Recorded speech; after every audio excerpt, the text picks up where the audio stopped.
Well, greetings and salutations, everybody. Welcome to my YouTube channel. My name is John Campea, and it's game day, which is what we call Thursdays here, because Thursdays at midnight, at least where I live, Thursdays at midnight is when the new episodes of WandaVision drop. Maybe it's 3 a.m. for you where you live. Maybe it's 4 in the afternoon where you live. But for me, right now, as of this moment, it is 9 hours until kickoff time, ladies and gentlemen. It is 9 hours until episode 8 of WandaVision. It's game day, and this is our WandaVision pregame show, talking all about our theories, about what we think we're going to see tonight in tonight's episode of WandaVision. Now, don't forget, guys, tomorrow, of course, that's Friday. Ann and I will be doing our WandaVision open spoiler discussion for the things that happen on WandaVision tonight in episode 8. But today is game day, 9 hours and counting.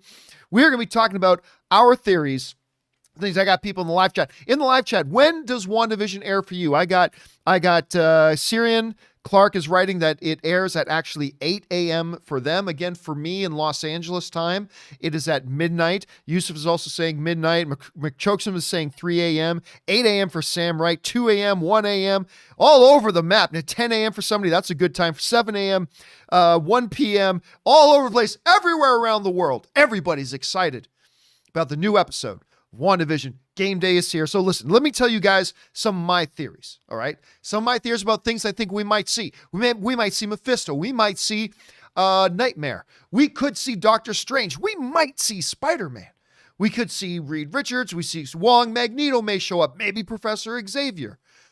Maybe Tony Stark himself makes a return tonight. Maybe we're going to have a flashback episode, which is kind of what I thought a little while ago. Maybe it's going to be a flashback episode, basically showing us the events. I won't be, honestly, guys, I would give it a serious 50-50 shot. 50-50. That tonight's episode is flashback. All the events that happened from the end of Endgame, well, last time we saw Wanda talking to Hawkeye. Remember, that's the last time we saw her there. So everything from the end of Endgame to the beginning of WandaVision. What happened in that time frame? So maybe that's what's going to happen. Maybe it'll be a flashback. Maybe it won't be a flashback. Maybe it'll be all the final questions that get answered, setting us up for episode 9 when we get the big, culmination of everything in episode 9. Now, I heard, I could be wrong, I can't confirm this. I had heard tonight's episode is going to be a little bit longer, maybe around 47 minutes, 48 minutes is what I heard. I don't know if you guys heard anything about the runtime of tonight. I do expect tonight's episode and next week's episode to be a little bit longer than the normal episodes have been. So that's good so far. Yeah, some people maybe see Al Pacino tonight, possibly. Some of you guys are saying you also heard 47 minutes. So again, don't get too attached to that number. Could be wrong, whatever. But we are here. So many things. Is Agatha actually Agatha? I'm not positive. Is Vision even Vision? I don't think he is. I just think he thinks he's Vision. Is Pietro, Agatha's son? Is he actually the Quicksilver from the Fox X-Men universe? I don't think so, but I'm warming up to the idea. What's going to go on with all there? Who the hell is Herb? Who the hell is Herb? And what's up with that mailman?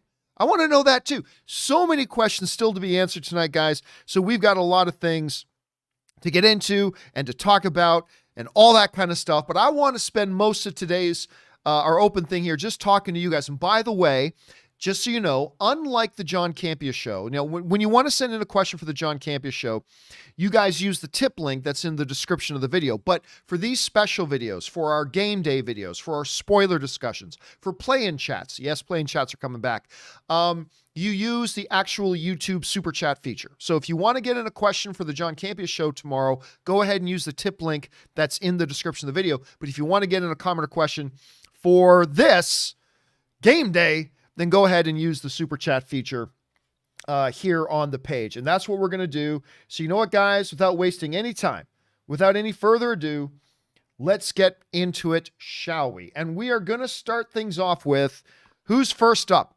First up is KM Reviews, who writes in, if you had your own hex you controlled, what shows would it resemble and what would your TV show life be like? LOL. Oh, that's easy. It's not my favorite show of all time, but if I could just go into a hex and have a show that I lived in, A-Team. Not only do you get to hang out with Hannibal and Face and and B.A. Baracus and all that. Not only do you get to hang out with them and being in that cool van, you get to shoot lots of guns and no one ever gets shot. You ever notice that about A-Team if you watch the old reruns? No one ever actually got shot. No one ever actually died. Everybody always survived. Even when they blew up a car, you always saw the bad guys get out first. So you get to live in this action thing. You get to live that life, and yet no one actually gets hurt. So I would probably live in A-Team. All right, next up, we got Louis Maya writes, hey, John, longtime fan. Thank you so much. Just sending out support for the show. Keep up the good work. Oh, man, you tipped in like $20. Thank you, Luis. I really appreciate that. Again, like I say it all the time, but I really mean it. It's always amazing when somebody just wants to write in something just to say they're being supportive and to be encouraging and stuff like that. So thank you so much for that, man. I really appreciate that. Next up, Tim Duplisa writes, Dark Theory. At the end of the show, the Hex is going to implode, killing everyone inside.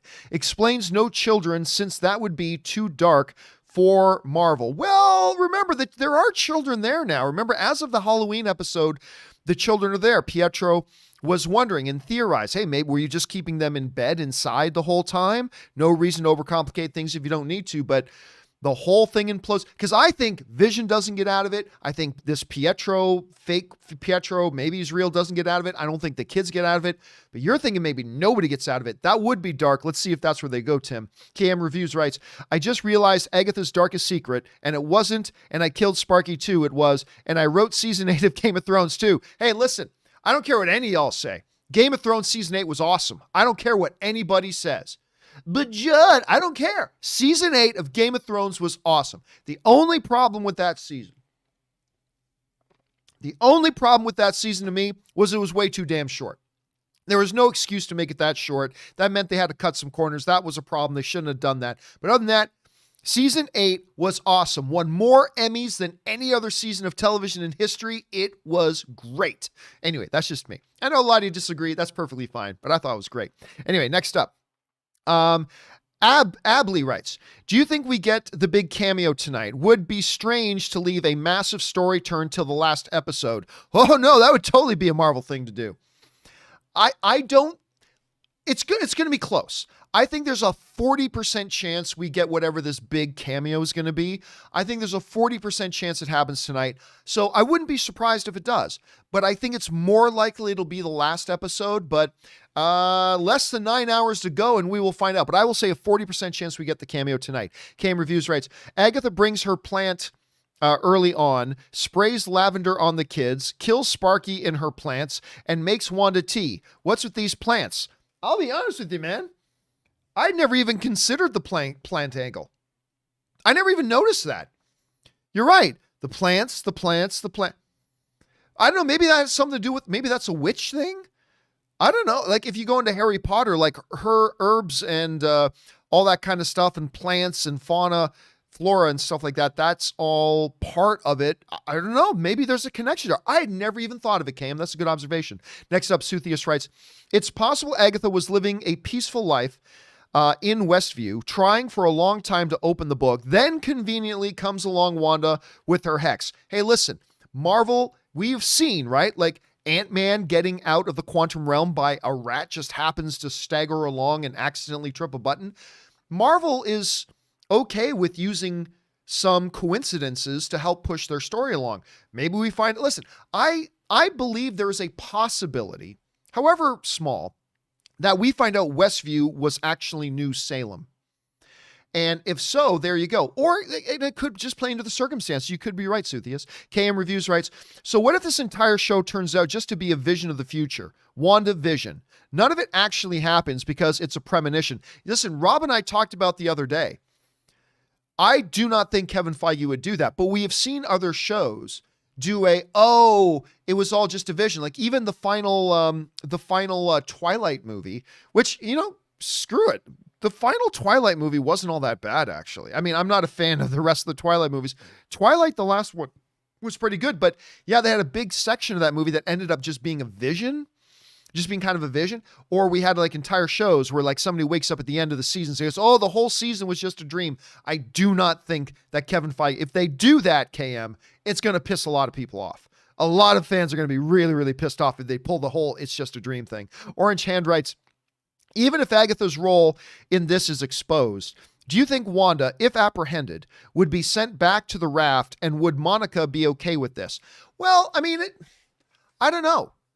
I mean, Monica, we got to remember, Monica doesn't actually know Wanda, right? We got to keep that in mind. Right now, to her, she's an Avenger. She has done some really good things.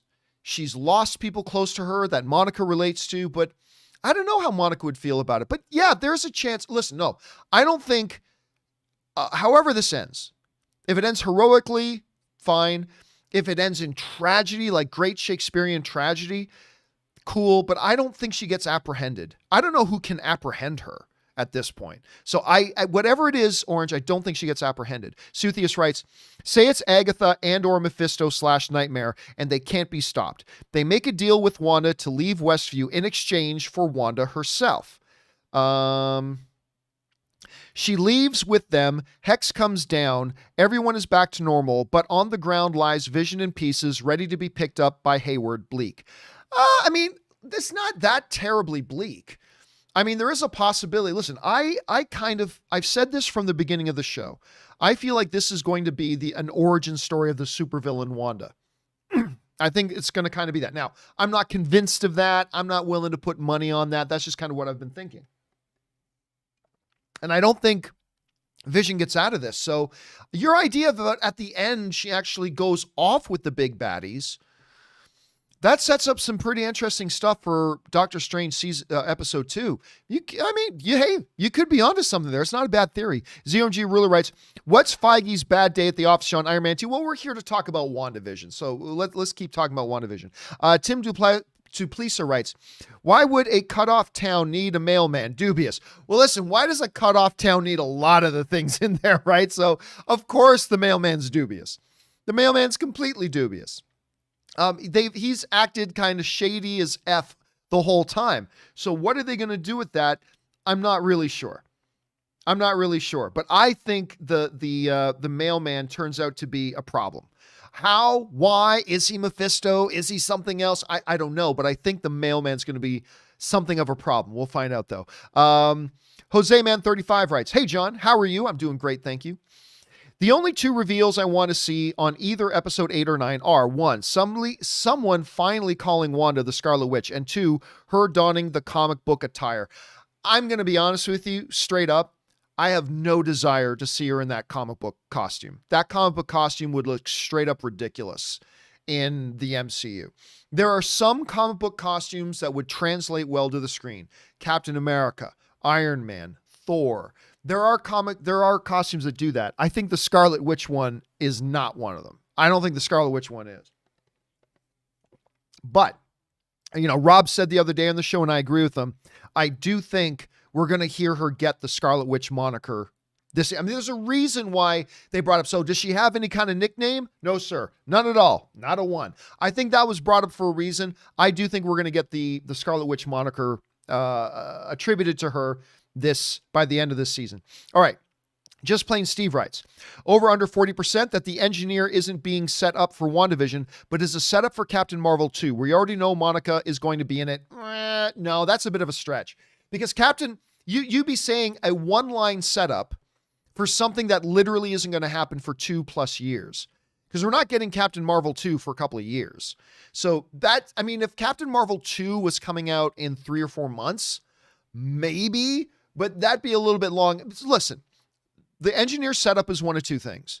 It wasn't really a setup for anything and we just interpreted it as that, or we're going to get the reveal in the next 2 episodes.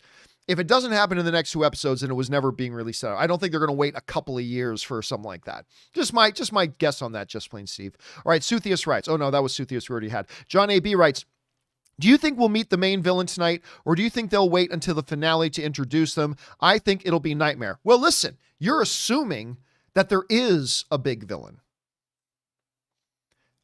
I don't think that's 100% thing.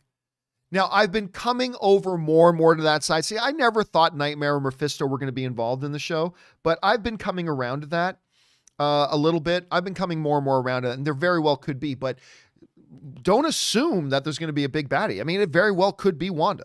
It really could all be Wanda. or maybe it's all Agatha, or maybe there is a bigger bad behind that. So for a second, let's say there is a bigger bad behind that. I think we'll get that in episode 9. 40% chance we get it tonight, but otherwise I think episode 9. But we got less than 9 hours to go, guys. All right, Suthius writes, do we know if Jimmy was snapped? He could have been through a lot during the 5 years. If so, him being a little different on WandaVision doesn't bother me. Yeah, so somebody brought up on the John Campea Show earlier today that Jimmy in Ant-Man 2 is a very straight and narrow, tie done up right, all the buttons cupped up, totally by the book rules kind of guy. And then in WandaVision, he very quickly decided to turn on Sword and, attack one of the soldiers and go rogue with Monica. That seems a little out of character with him from that, but you're right. If he wasn't snapped, it's been a long, difficult 5 years, and maybe he's changed a bit. That's a great observation, Suthius. KM Reviews writes part 1 of 2. So who is this show format for? Originally, Sword was able to watch, but this last episode, they couldn't get a signal. Is it for the big bad's entertainment? Is it just for us as an audience? Or is there an actual story reason? Does Agatha know we are watching as one of the multiverse? Well, that's a very good question.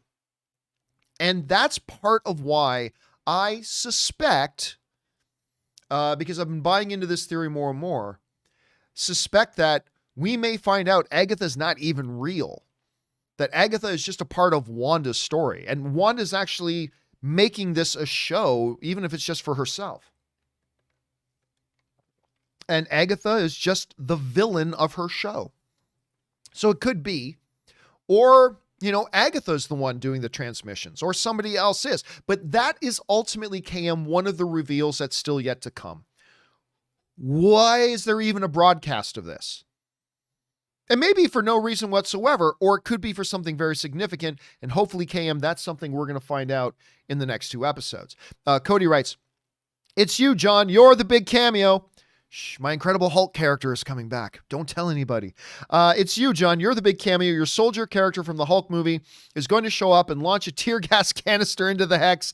Don't even bother denying it. Hey, guy, listen, I can't say anything. I don't want to ruin it for you.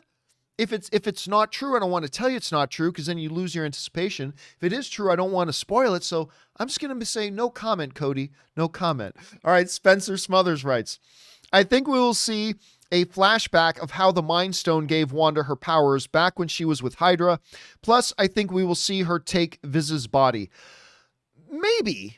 I mean, like I said, I kind of think there's a good chance tonight's episode is going to be flashback. And maybe even all flashback from the end of Endgame to the beginning of WandaVision. And when Wanda takes the body, or at least the scrap metal that was his body, when she goes and gathers up all the pieces that was his body, that happened in between the beginning of WandaVision and the end of Endgame. So it very well could be that.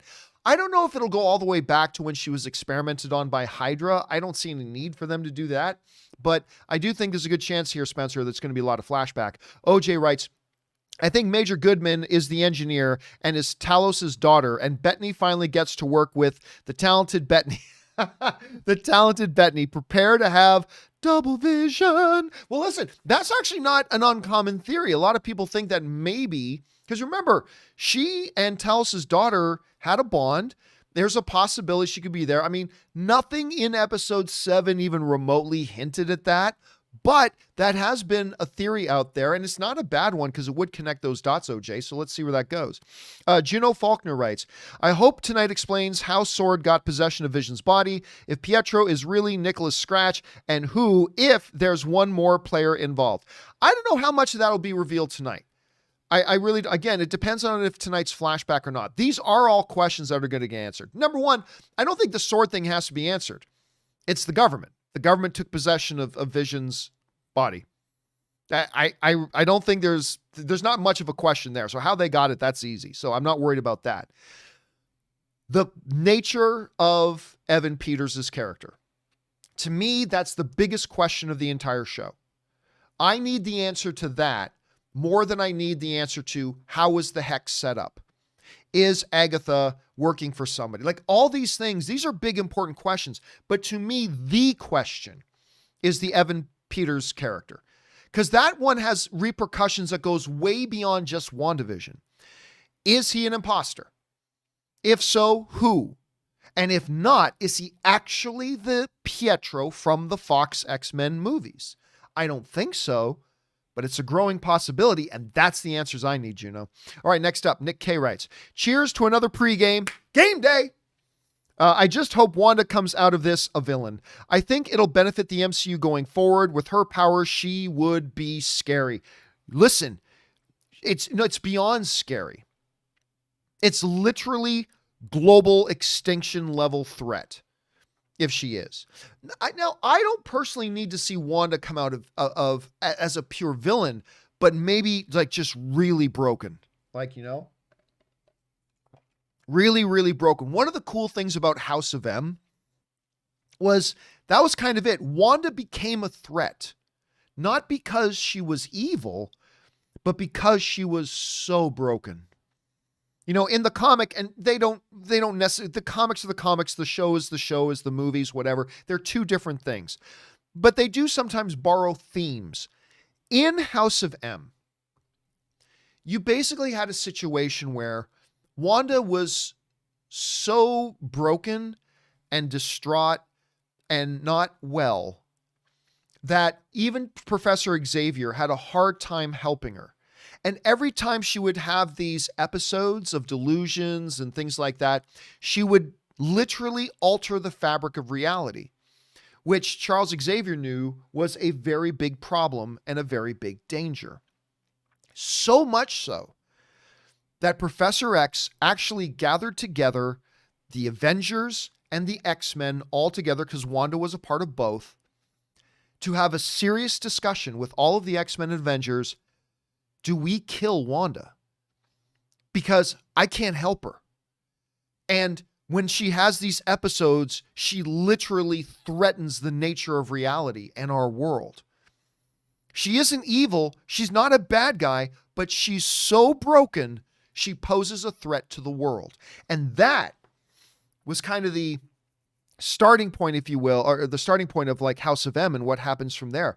And if they do borrow from that thematically, then maybe by the end of, WandaVision, we don't see an evil Wanda, but a Wanda who is so broken, she's become a danger to reality itself. So I don't know. We will have to see what they're going to do. Kenny puts in a great line from House of M. What will you have me do? Right? I love that line. I think that was Magneto that gave that line in House of M. It was an excellent, excellent, excellent line. Okay. Anyway, let's move on here. Next up, Midday writes, Monica may have had her powers before the Hex. In the scene where the truck gets sucked in, she sends the hatch door flying just by pushing it open. I never interpreted that as she had the strength to blow the hatch off as so much as, I think like a cockpit in a fighter plane. When you pull the ejection, right, the canopy blows off and flies away. I don't know if that's what was happening there, but I don't know if that's what was happening there, but my first impression was it was like an emergency thing. That was my first impression, that it was an emergency thing of the thing being blown off and flown away. So I don't know. Like, I do suspect she may have had her powers already. I suspect that, but I don't know if the hatch is that proof, but maybe it is. Maybe they'll flash back to that. Because if they do that, listen, if tonight's show starts with previously on WandaVision and you see her like knocking it off, that might be a bit of a hint. Don't know. Might be a bit of a hint though. Okay, let's move on here. Jay Weiss writes, hey, John, I wrote in as Warriors 3 last week and wanted to write in again. Love that between college/school, I can shut my brain off and watch your WandaVision shows. This show is nuts. I hope the MCU gets weirder. You know what's really great about it, Jay? And good luck in school there, man. You know what's really great about it is that I've always said one of the smartest things the MCU always does is they're always changing gears, right?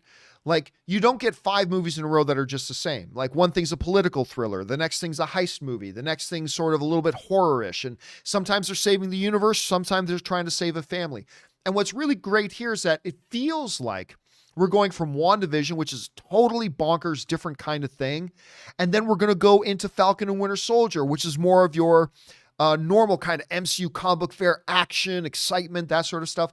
And as long as they just keep shifting gears like that, it'll always keep us on our toes. And I really like what they're doing there. All right, Bryce Bradford writes, I'm going to say that the aerospace engineer will be Ben Grimm. A lot of people saying that. I don't see it. But it's a huge enough reveal that will get fans excited about Fantastic Four, but also allows them to save the bigger casting announcements for later. I mean, that's true, except for the fact is Ben Grimm showing up really a big deal to people? Really? I don't know that it is. I don't think the average television watcher or whatever. Now, John Krasinski showing up as Reed Richards, that would be huge. Ben Grimm? I don't know if you ask the average movie-going fan, hey, do you know who the character Ben Grimm is? I don't think they're going to recognize that he's a thing. I just don't know. So, I don't know. Plus, was Ben even an aerospace engineer? I can't remember. Like in some incarnations, he's just a friend. I don't know. But listen, you're not the first one. You're not the first one, Bryce, to suggest that. I've had a lot of people writing us this. Maybe it would be Ben Grimm. So I don't know. Never know, man. Never know. Okay, next up. KM Reviews writes, Agatha uses magic on Pietro. Doubt he's the big bad. If it was her son, they would cast different. I'm holding on to him being the Fox Peter. Again, I'm still holding on to that he's not. But again, with the events recently, KM, like, here's the thing. With Vision and Wanda both saying he's not really a Quicksilver, it has me doubting that he's not maybe he is. I don't know. I don't know what to think anymore, Cam. That's what this show has done to me. Ryan Lohner writes, I'm waiting for this episode like Lily for her.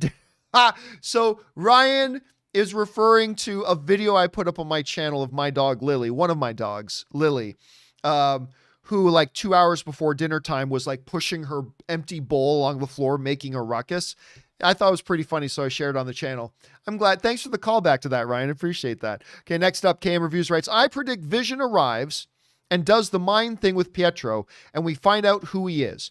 But why doesn't Vision just do that for everyone? Well, I mean, I don't know. Like, remember the first time he did that. No, both times he did it. When he did it on the dude in his office, that dude was about to have a meltdown, so he put him back into the trance. When he did it with Agatha or Agnes, she started going a little bit crazy. I mean, it was all an act, but she started going a bit crazy, so he put her back into the trance, so he thought. So maybe he thinks bringing people out of trance is a risky proposition. So, I mean, that could be it. Maybe, I don't know. I'm just pulling that out of my ass, man. I'm just taking a guess here. We'll see. Okay, next up, RC writes, I think we'll find out there's more to Mr. Scratchy, the bunny, than the show has let on. Oh, I completely agree, RC. I have no theories at all, like none. I have no idea what's up with the rabbit. But I actually absolutely agree with your assessment that we're going to find out there is something else to that rabbit. I think you're right about that. Power is Power writes, Agnes could have made Pietro look the same as the MCU one, but making him look different allows him to brush off Wanda's questions, blame the Hex, and trauma. That's a great point. Because, you know, I've said the whole time, I don't think that this Pietro is actually the one from Fox or anything like that. But the question is, so why look like that? And that's been a valid question that I've had no answers for. But that's not a bad theory. That's not a bad reason as to make him look different. But then why specifically look like the X-Men Pietro? For no reason but to throw us off. Remember, to the rest of that universe, there is no such thing as the Fox X-Men universe, right? So it could be just to throw us for a loop. And if that's what they did, it was a brilliant stroke. But maybe he is the Fox's Quicksilver. We'll find out. Bryce Bradford writes, when Agatha said, I bit a kid once, that was my favorite line of the whole show.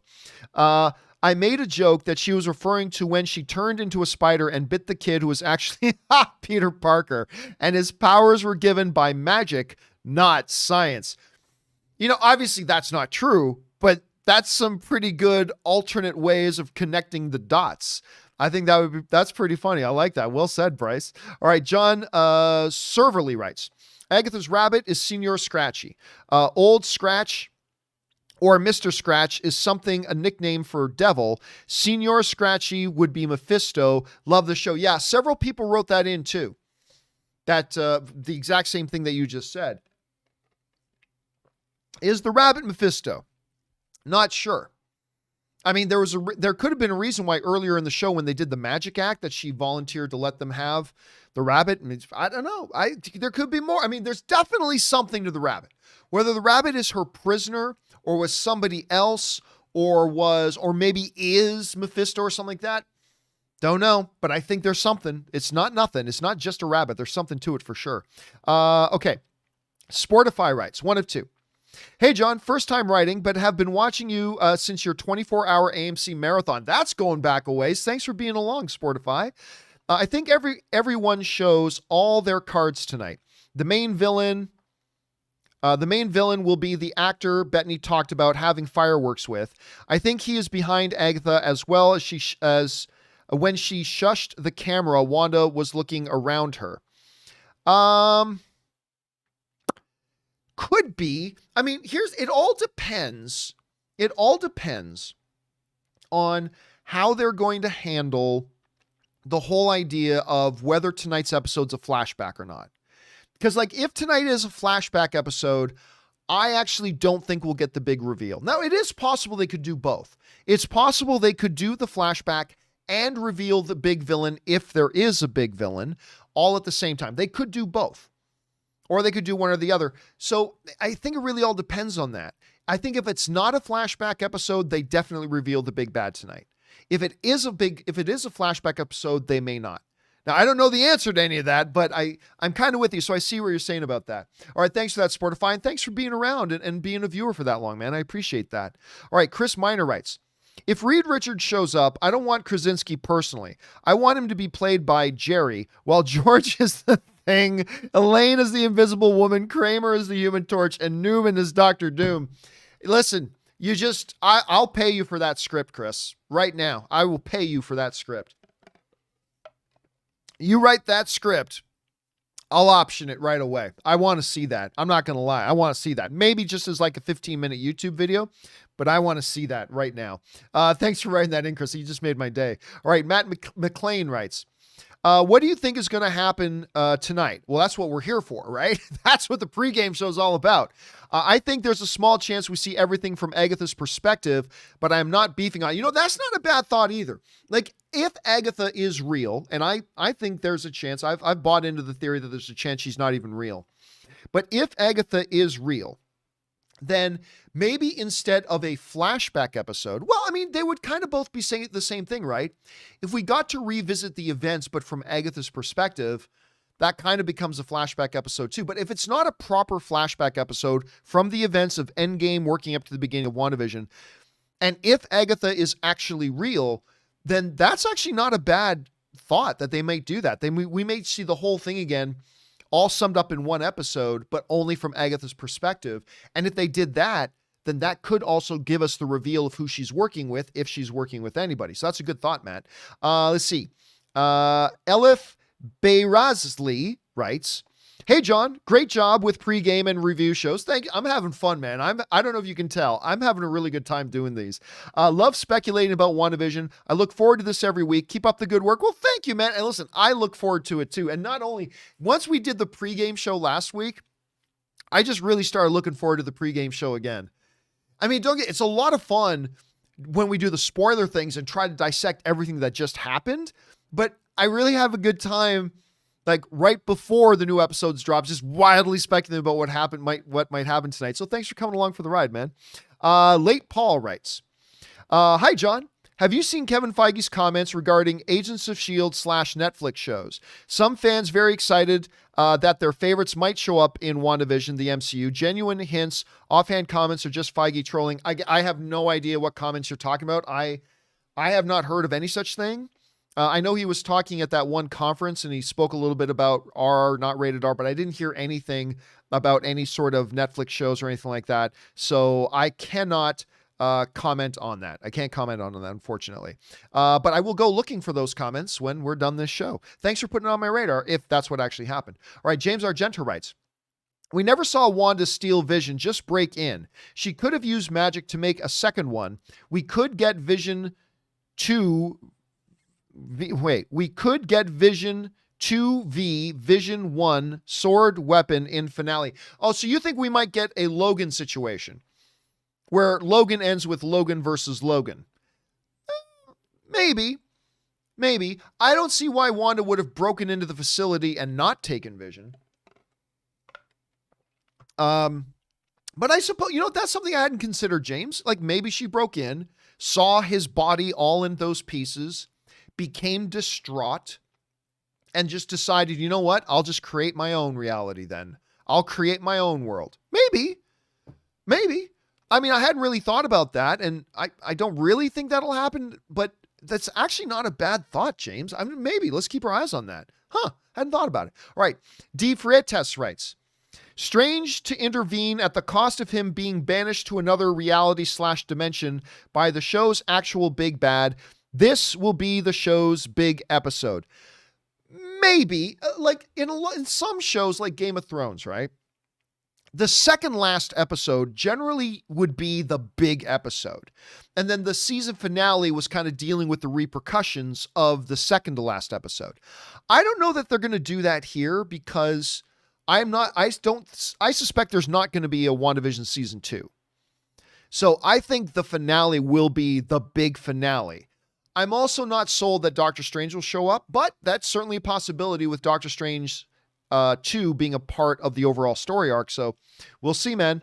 Matthew Cassidy writes, do you think we could have major insights into Spider-Man 3 in the last 2 episodes? Can't be a coincidence they dropped the title this week before WandaVision. Thanks for doing this. I'll be honest with you. You know what I thought they were going to do? I thought we were going to get to the end of this season, and that's when they were going to reveal the name of the Spider-Man 3. I honestly thought we would get to the end of WandaVision episode 9, and then they would do a big reveal of that. So, I don't know. Here's the thing. We got to remember this. This is what makes it tricky. Spider-Man No Way Home literally takes place minimum 8-9 months after the events of WandaVision. So I really don't know how tightly the two things will tie in together. So I'm not really sure. And without knowing that, it's difficult for me to form a lot of theories about how WandaVision, the show, will tie into Spider-Man, the movie. We know there's a story arc, but how tightly will specific events do that? And I just don't know right now. Your guess is totally as good as mine. Totally as good as mine. All right. Elif writes, do you think that Sword will get a hold of Vision and resuscitate him and reprogram him for their own purposes? Were they just using him for research? I think they were definitely using him for research, but to try to find things. But I don't know that they can bring him back to life. If Shuri of Wakanda wasn't able to do that, I don't think they're going to be able to do it. Maybe you get kind of like a drone Vision, but I think the actual person Vision is dead. That's what I think at any rate. And we will either find out tonight that I'm right or we'll find out that I'm wrong. We'll see. But I don't know. They definitely want that body. And maybe they want to try to bring him back to life or whatever because he is an atom or a vibranium weapon of mass destruction. So if they would love to get their hands on that, man, they would love that. All right. Chaz writes, why do you think Agnes chose to reveal herself now? Maybe she got what she wanted. Also, can't work out who I'm more in love with, Olsen or Paris. Well, I am not convinced. I think the reason Agatha revealed herself now is because that's what Wanda wanted to happen. Agatha is a character in her show. Agatha is the villain of her show. Something that she can be heroic against and her and Vision can fight together against and all that kind of stuff. But at the end of the day, she's just a fictional character in Wanda's fantasy. I don't know that. I'm just saying somebody brought that up as a theory. And I tell you guys, I've been buying more and more into that theory. I really liked it. So I don't know. We will see, man. We will see. All right, next up, David Hildreth writes, Agatha is still a victim. Wanda is controlling her to make people or to make people think Agatha is behind all of it when Wanda is the big bad. I mean, I'm kind of buying into that. I wouldn't put any money on it, but yeah, Wanda, out of her growing guilt of what she's doing, like even asking Peter, so you don't think what I'm doing is wrong, to deal with her growing guilt of what she's doing, she creates a villain and calls her Agatha and gives her her own show intro song. It was Agatha all along. Who's trying to convince us of that? Who's trying to convince us that it was Agatha all along? I think it's Wanda. Again, I'm not willing to put money on that. I'm probably totally wrong on that, but I'm buying more and more into it, man. Hamza writes, Spider-Man 3 teaser as a post-credit scene at the end of episode 9. I don't think so, only because there's a lot of other things coming before Spider-Man 3. There's a lot of things coming before Spider-Man 3. Got Falcon and Winter Soldier comes before Spider-Man 3. Loki comes before Spider-Man 3. Black Widow comes before Spider-Man 3. Shang-Chi comes before Spider-Man 3. So now you could say, but John, they're not part of the same story arc. True, but I'd give it a 30% chance. 30% chance there's a tease of some sort for Spider-Man 3 or a post-credit tease of Spider-Man 3. 70% chance it's of something else, anything else, any of those other things. But I'll go as high as a 30% chance for a Spider-Man 3 thing. Hams also writes, can they wrap everything up in just 2 episodes? Absolutely, they can wrap everything up in 20 minutes. If they want to, they can just wrap the whole thing up in 20 minutes. 20 minutes, bada boom, bada bing, bada bam, done. 20 minutes, all good, wrapped up, if they really wanted to. So for another hour and a half, oh yeah, they can wrap. That's the length of a full-length feature film. They can wrap this up easy, no problem. No problem at all. JH writes, all I want instead of a flashback episode is Michael Peña's character to bring us up to date from Endgame, the way he tells stories in Ant-Man. Don't laugh. Somebody sent me a meme of Vision and Darcy in the truck, and Vision saying, I need answers. And then Darcy saying, I've got the guy to explain everything to you. And then it showed a picture of Michael Peña. So here's what happened. I just rewatched Ant-Man 2. God, I miss that Michael Peña character. That Michael Peña character is like I'm not kidding, a top 10 favorite MCU character to me. He's got to show up and start recapping things. They definitely have to use him that way. Wakandan Forever writes, tonight we get our first wrestling episode. In this corner, Vision, Wanda, and Photon versus Agatha and surprise tag team partner, Mephisto. Crowd goes wild. Woo! I don't think we're getting that till episode 9. Well, even though I think the battle's going to be fake, because I think Wanda's behind everything, that whatever it is, whether it's real or not real, doesn't matter. I think the big confrontation happens in episode 9. Tonight's going to be a lot of backstory, setup, some answers, all that kind of stuff. And then we're going to get our big finale in episode 9. That's where I think that happens. Next up, Michael Bradley writes, hello, John. Hello, Michael. I still think that the Hex is a prison that Wanda put up to keep something in.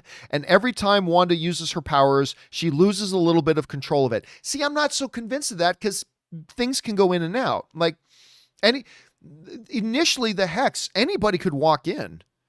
Anybody could walk in. Agent Franklin was able to go in, and they were able to, even though he got sucked into the fantasy, they were able to pull his rope out. Remember? They had his rope, and it turned into a skipping rope. They were able to pull that out, no problem. They had drones going in and out initially, no problem. Monica was able to go in, no problem. So it doesn't seem like a very good prison, except for maybe Vision. Vision can't get out. Vision can't survive outside of it. So for everything else, there was no problem going in and out, except for Vision. And that's part of the reason why I don't think Vision is actually Vision. I think Vision's dead, and this is just some kind of vision of Vision, if you will. A vision of Vision? Yeah, a vision of Vision. We'll find out, though, Michael. All right, next up. Naveen writes, 1 of 2. Hey, John and crew. Fan since the Man of Steel days. Thank you so much, man. So when someone has cloudiness in their eyesight, they usually undergo surgery/operation to correct their eyesight. The surgery is called cataract. Yes, exactly. So is the cataract file that Darcy finds is a program/operation to correct/bring back the real Vision. I can't remember who it was.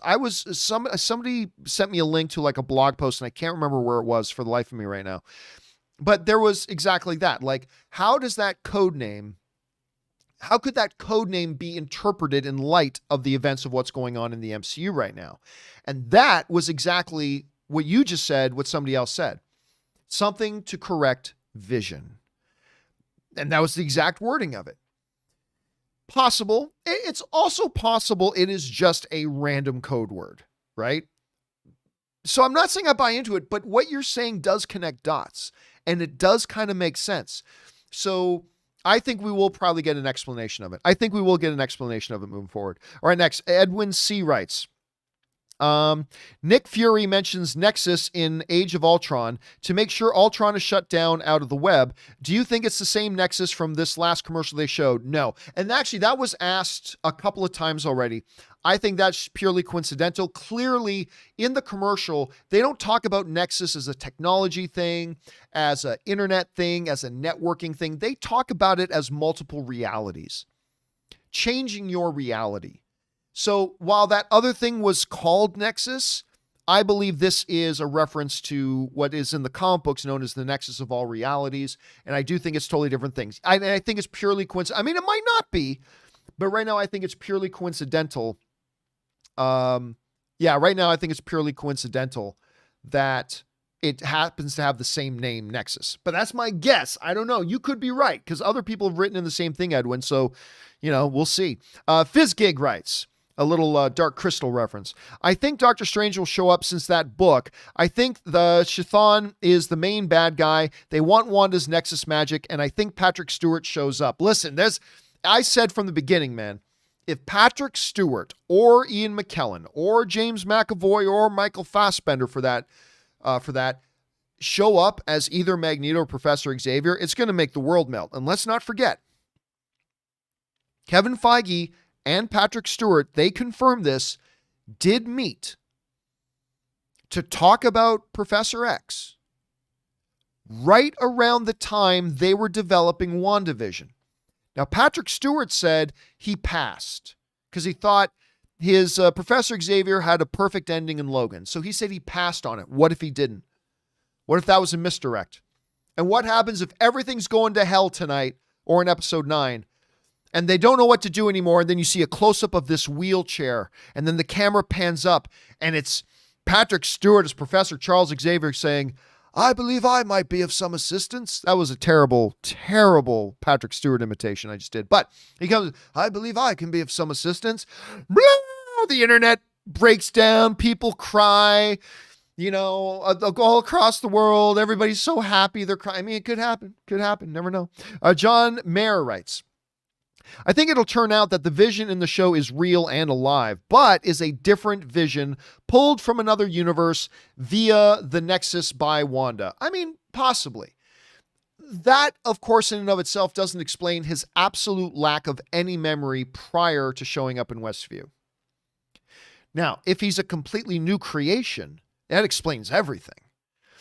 But with the Nexus being introduced in the last commercial, man, seriously, all bets are off. If the Nexus of all realities is here, everything is a possibility. So you could be right, John.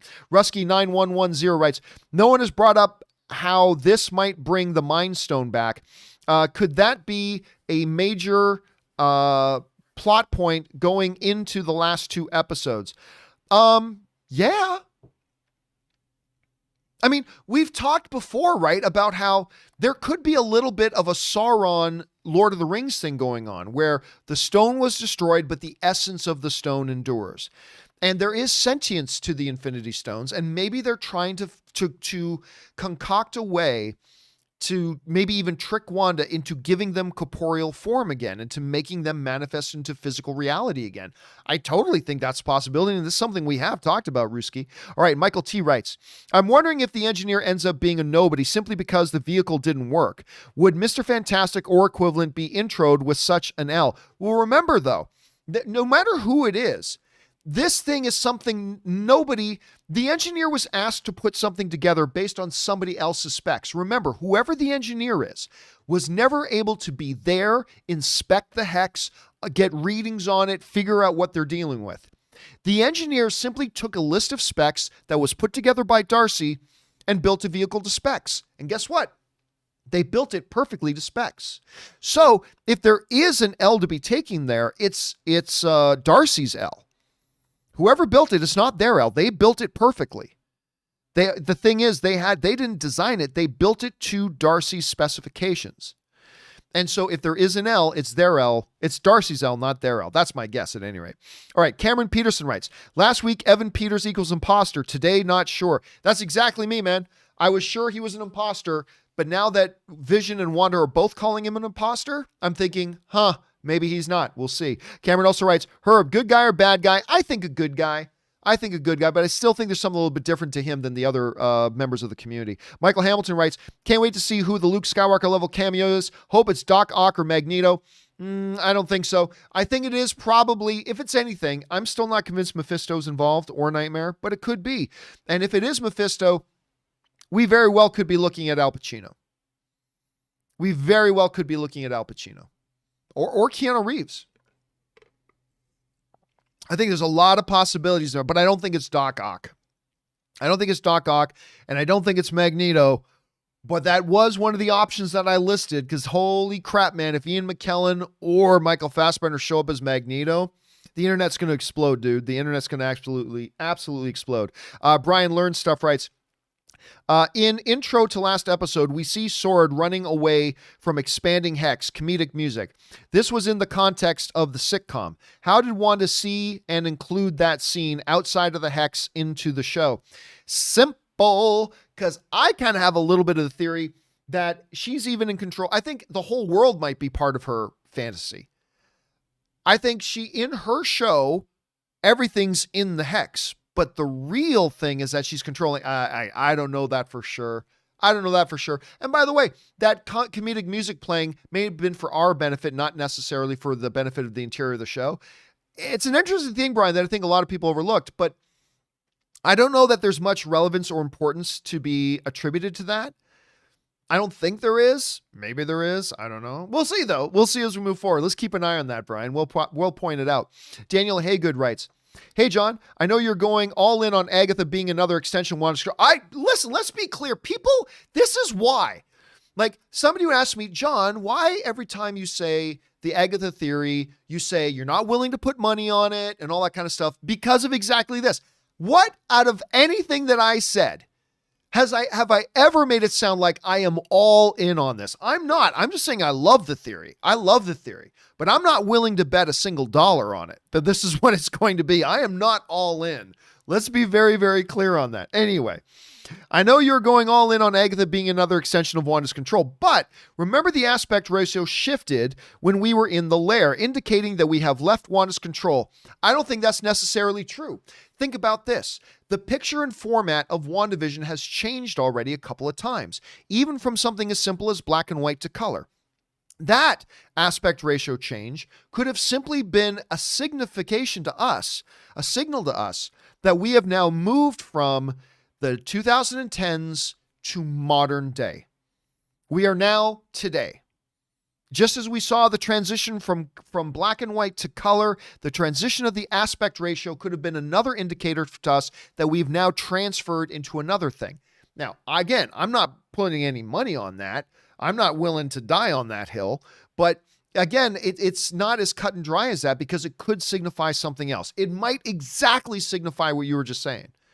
A signification that we are now no longer dealing with Wanda's fantasy. We are now talking about real world. It could have been that signifying that, or it could have just signified the next transition of WandaVision. I don't know for sure, so we'll find out. But again, I am not all in on the Agatha is just an extension of Wanda's thing. I'm not all in on that. It's just one that I really like. I really do like that theory. Vin Smoke just sends in a super chat to be supportive. Thank you, Vin Smoke. Cameron Peterson writes, if the engineer is a big cameo, is it the Luke Skywalker cameo?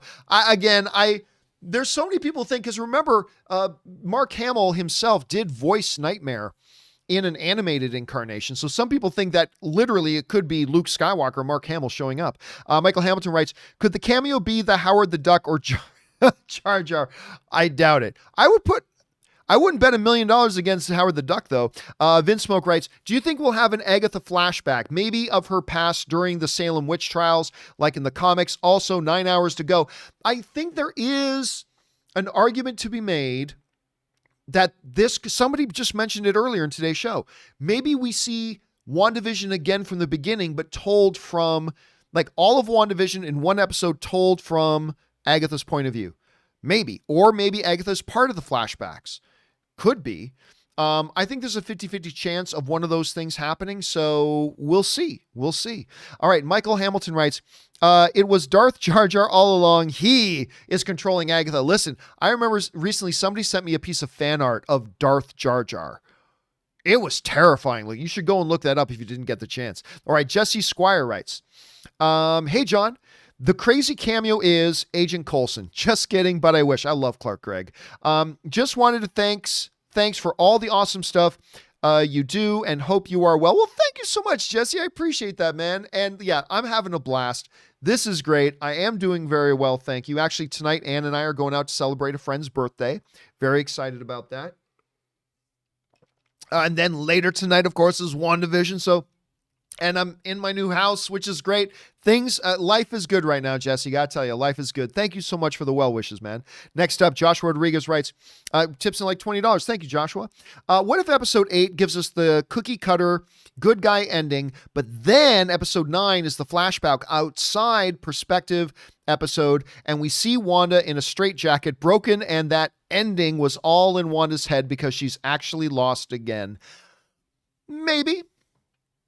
I mean, as long as we're not talking about it all being a dream, the whole show is a dream, but just that the events of episode 8 may have been, could be. Look, I still think, Joshua, that this season series is going to end with Wanda being devastated, suffering more loss, and being completely and utterly broken.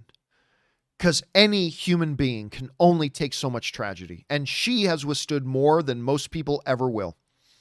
And if she loses this idea of vision again, and this idea of children, and the idea of Pietro again, it will be devastating. We could very well end up with that. Now, I don't think they're going to negate an entire episode, say that entire episode was just a dream. I don't think they're going to do that. That would piss a lot of people off. But having her ending like that, that's some Shakespearean level tragedy right there, Joshua. And I think that is a possibility. All right, next up, James Lee writes, John Krasinski is already in the show as Agent Wu. Asian Jim, he's actually there in disguise. I heart ketchup on eggs just sends in a super chat to be supportive. Thank you. And ketchup on eggs. I almost vomit every time I think of that. All right, Dr. J writes, John, I believe that when Vision went off script, Agatha became desperate, and as she can't reanimate the dead, pulled Quicksilver in using the Nexus. I think Wanda broke her spell when she zapped him. The possibility that, look, I think Evan Peters is somebody else. Whether that somebody else is another townsperson, whether that somebody else is the missing witness protection person, whatever, there's a possibility that when they got blasted, it knocked them back into reality. Maybe, possibly, I'm not sure. It seems like really that was the only option to Agatha, to reach into an alternate dimension and pull in somebody. I don't know. That seems like a stretch, but I have been warming up. I still don't think it's Quicksilver, but I have been warming up to it. And so we'll find out. We'll find out. Thanks for that, Dr. J. Next up, Valentin writes, hi, John, one of two. You keep mentioning how Vision can't exist outside of the Hex, but the way I saw that was more like the Hex was trying to pull him back in. Kind of like Wanda was subconsciously trying to keep him with her, and the reason he was breaking apart was that he was resisting. Maybe, but remember this. He is made out of the strongest substance in the universe, which is vibranium. At least that's what they say in the MCU. It's the strongest substance in the universe. That's what they say. You and I know adamantium is stronger, but in that universe, vibranium is the strongest material in the universe. So I don't know. I don't know that even Wanda's power can rip vibranium apart. Maybe not. I'm not sure. But yeah, and it might have been that. I mean, it very well may have been that. To me, it was the show telling us Vision simply cannot be. He cannot exist outside of that hex. Which, remember, then he was doing the interview with the camera and says, what she's been through. And man, it's almost like I'm thinking about somebody else, because it was somebody else. It wasn't actually Vision. This Vision can only, I don't think it's really Vision. I don't think he can exist outside of the hex. But, Valentin, you may not be wrong. You may be right. I think you got just as much of a chance of being right as I do, and every bit of a chance of being wrong as I do. But we will find out, man. We will find out. All right, J Meister 25 writes, some say negative reviews saying WandaVision is all telling with no show. I don't think that they know what that criticism really means. And can I have whatever they're smoking? Kay, thanks. No. That is completely different. The whole notion of show don't tell. That is basically a thing of what a lot of movies and TV shows sometimes do is to communicate information to the audience.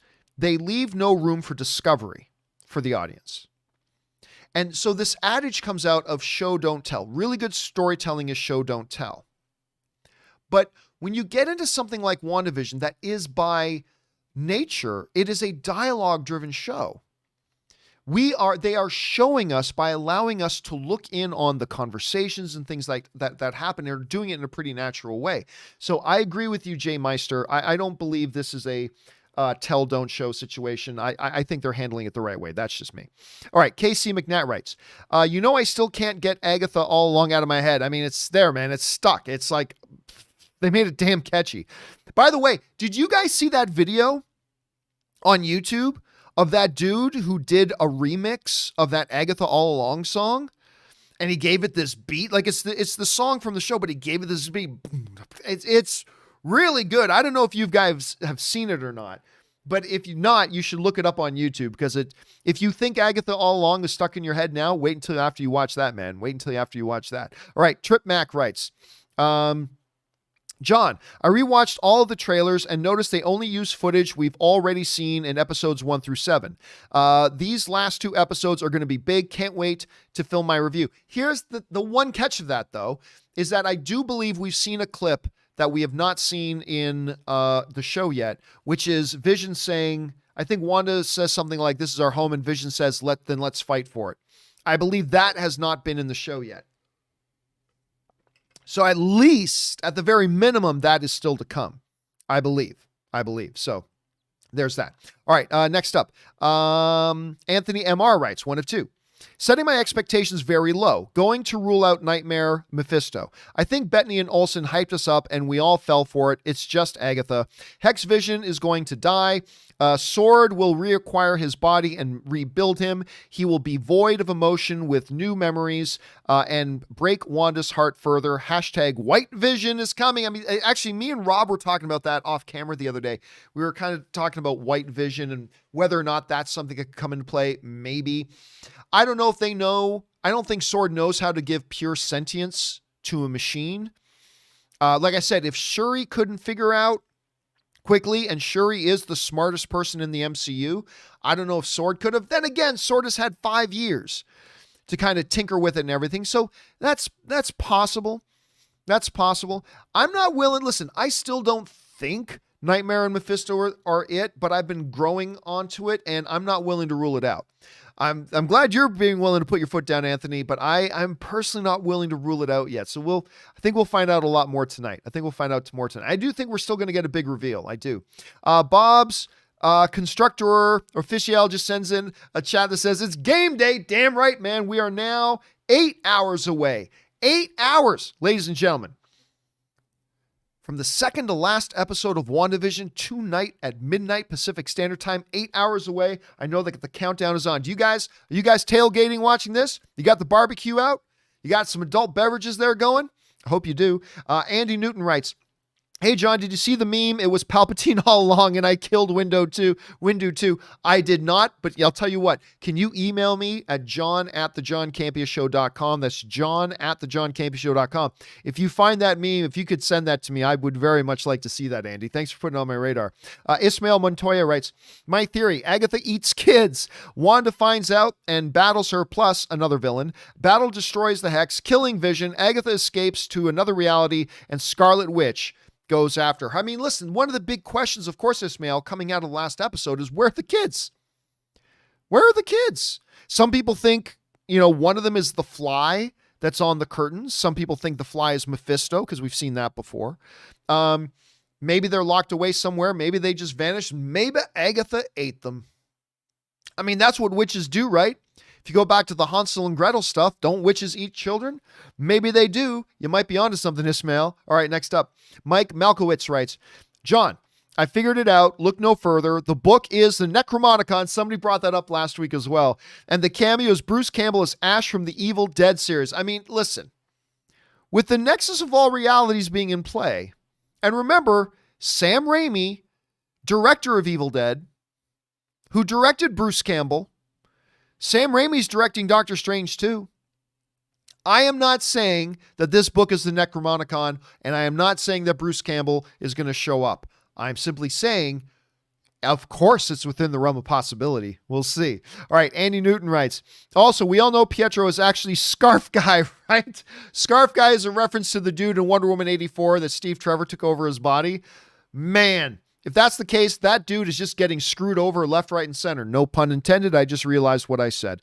So no pun intended. But yeah, man, he's been dealt bad hands every single time, Andy. Next up, Entertain Nerd Studios writes, I believe Hayward is a Skrull.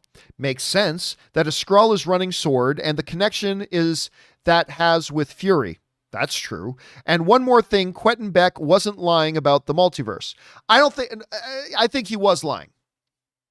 That doesn't mean he couldn't have been accidentally correct, but I don't think Quentin Beck knew squat about multiverse. I think that was just something he made up as a cover and all that kind of stuff. But listen, Hayward being a Skrull, because you're right, everything you just said was right. And remember, I don't necessarily think Hayward's been a bad guy. He's just been a giant dick, but I don't think he's a villain.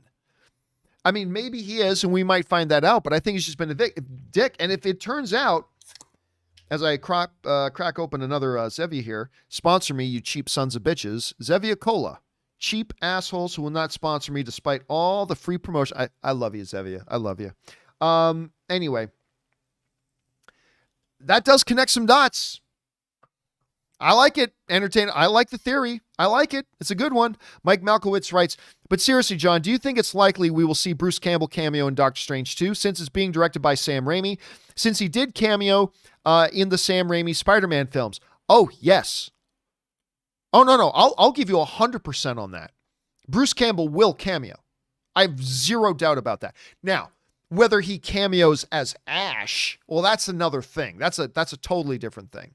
But does Bruce Campbell cameo in Doctor Strange 2? 1,000% he does. I would be shocked if he doesn't. So that's just kind of my take on that. All right, Timothy Platt writes, I think it's a thin line between witchcraft and sorcery.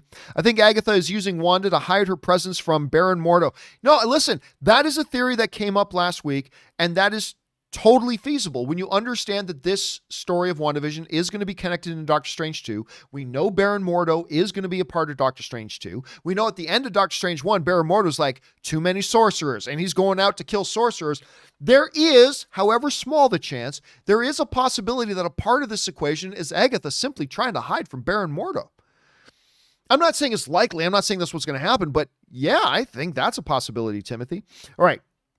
Dr. J writes, John, in his most recent interview, Paul Bettany was concerned about being fired, suggesting he will continue with Marvel. Which Marvel project do you think he will be his next appearance? Thanks. Well, I don't know, because maybe he goes back to being a voice of Jarvis for Ironheart, whatever, because according to Spider-Man Far From Home, Vision is dead.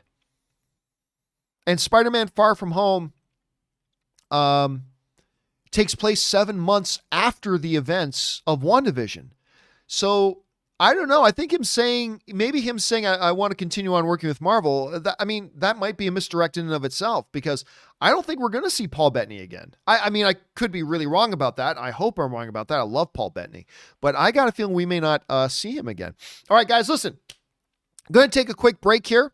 I'm going to rest my voice up just for a second. I got to adjust something over here. So if you guys will hang tight, talk amongst yourselves, take a quick bathroom break if you like. Don't go anywhere. Just give me a couple minutes and we'll be right back with more pregame WandaVision discussion. It's game day, guys. I'll be right back. Don't go anywhere.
All right, guys, and we are back. Thank you so much for your patience and indulgence. I took a little bit of a break there. I'll probably do that again in about an hour or so. But for now, let's keep right on ripping through this. Next up, we just did Dr. J. Thanks for that, Dr. J. David Peterson writes in, "Hey, John, love your content. Big fan." Thank you so much, David. It's always nice when somebody wants to just write in to say something kind. I appreciate that, man, very much. Thank you, dude.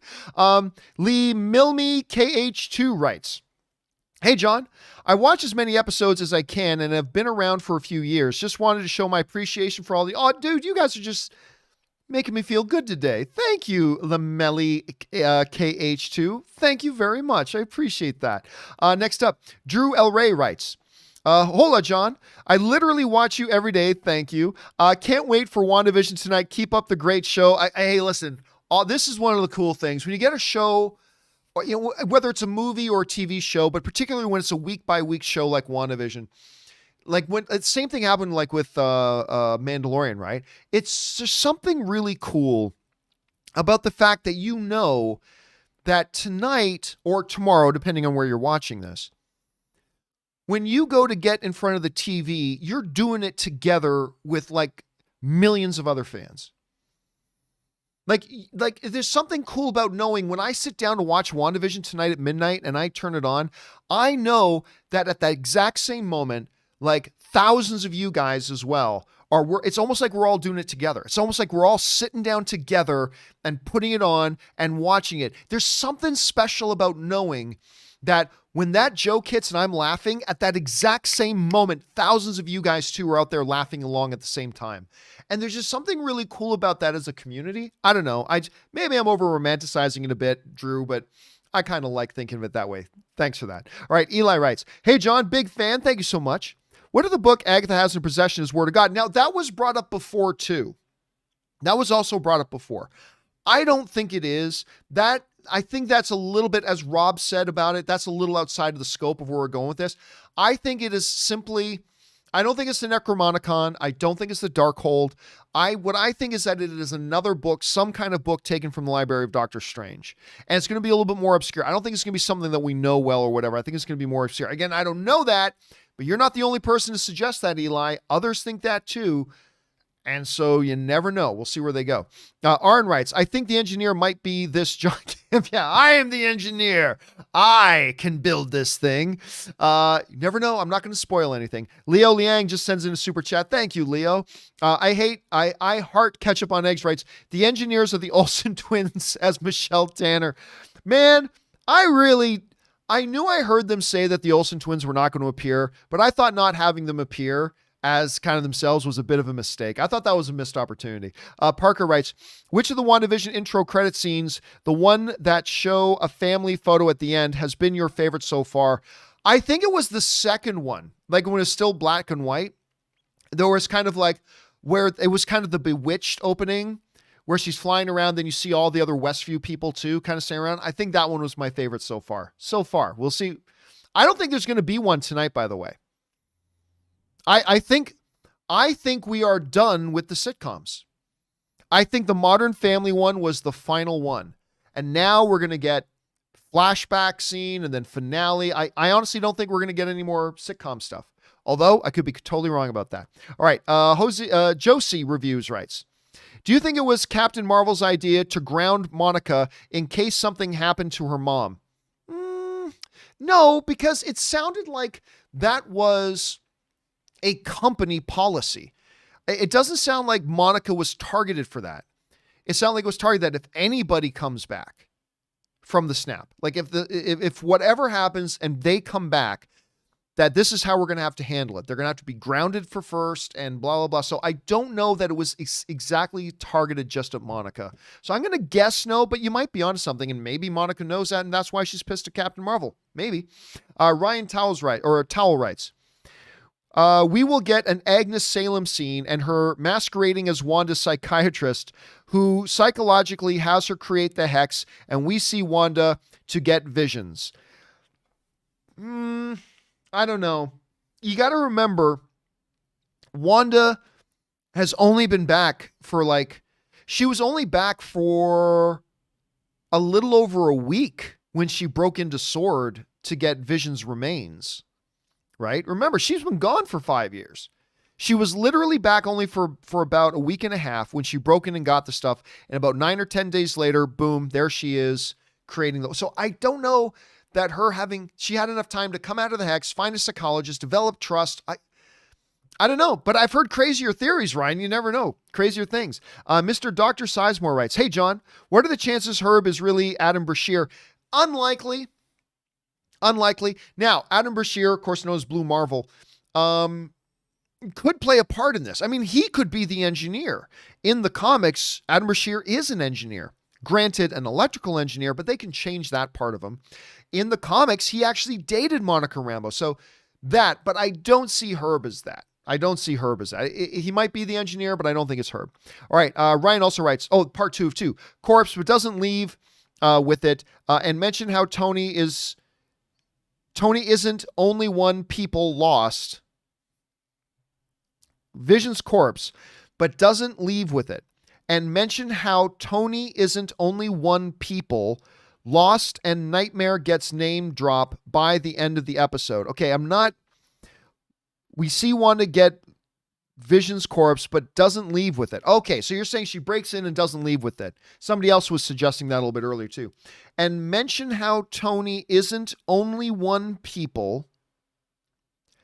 Lost and Nightmare. I'm not quite sure what it is we're saying, Ryan. But anyway, somebody else did bring up previously the idea that what if Wanda, broke into Sword, but she didn't leave with it?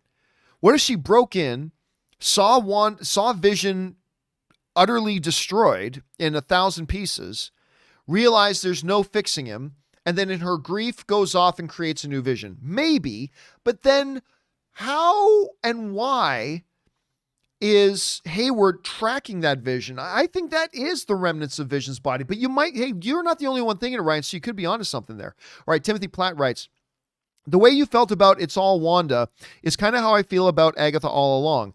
Feels like that's too on the nose and something more complex is going on. Again, Timothy, I am starting to really buy into that theory that Wanda is Agatha is a construct of Wanda, created a villain for her show, and that's why she got her own TV intro.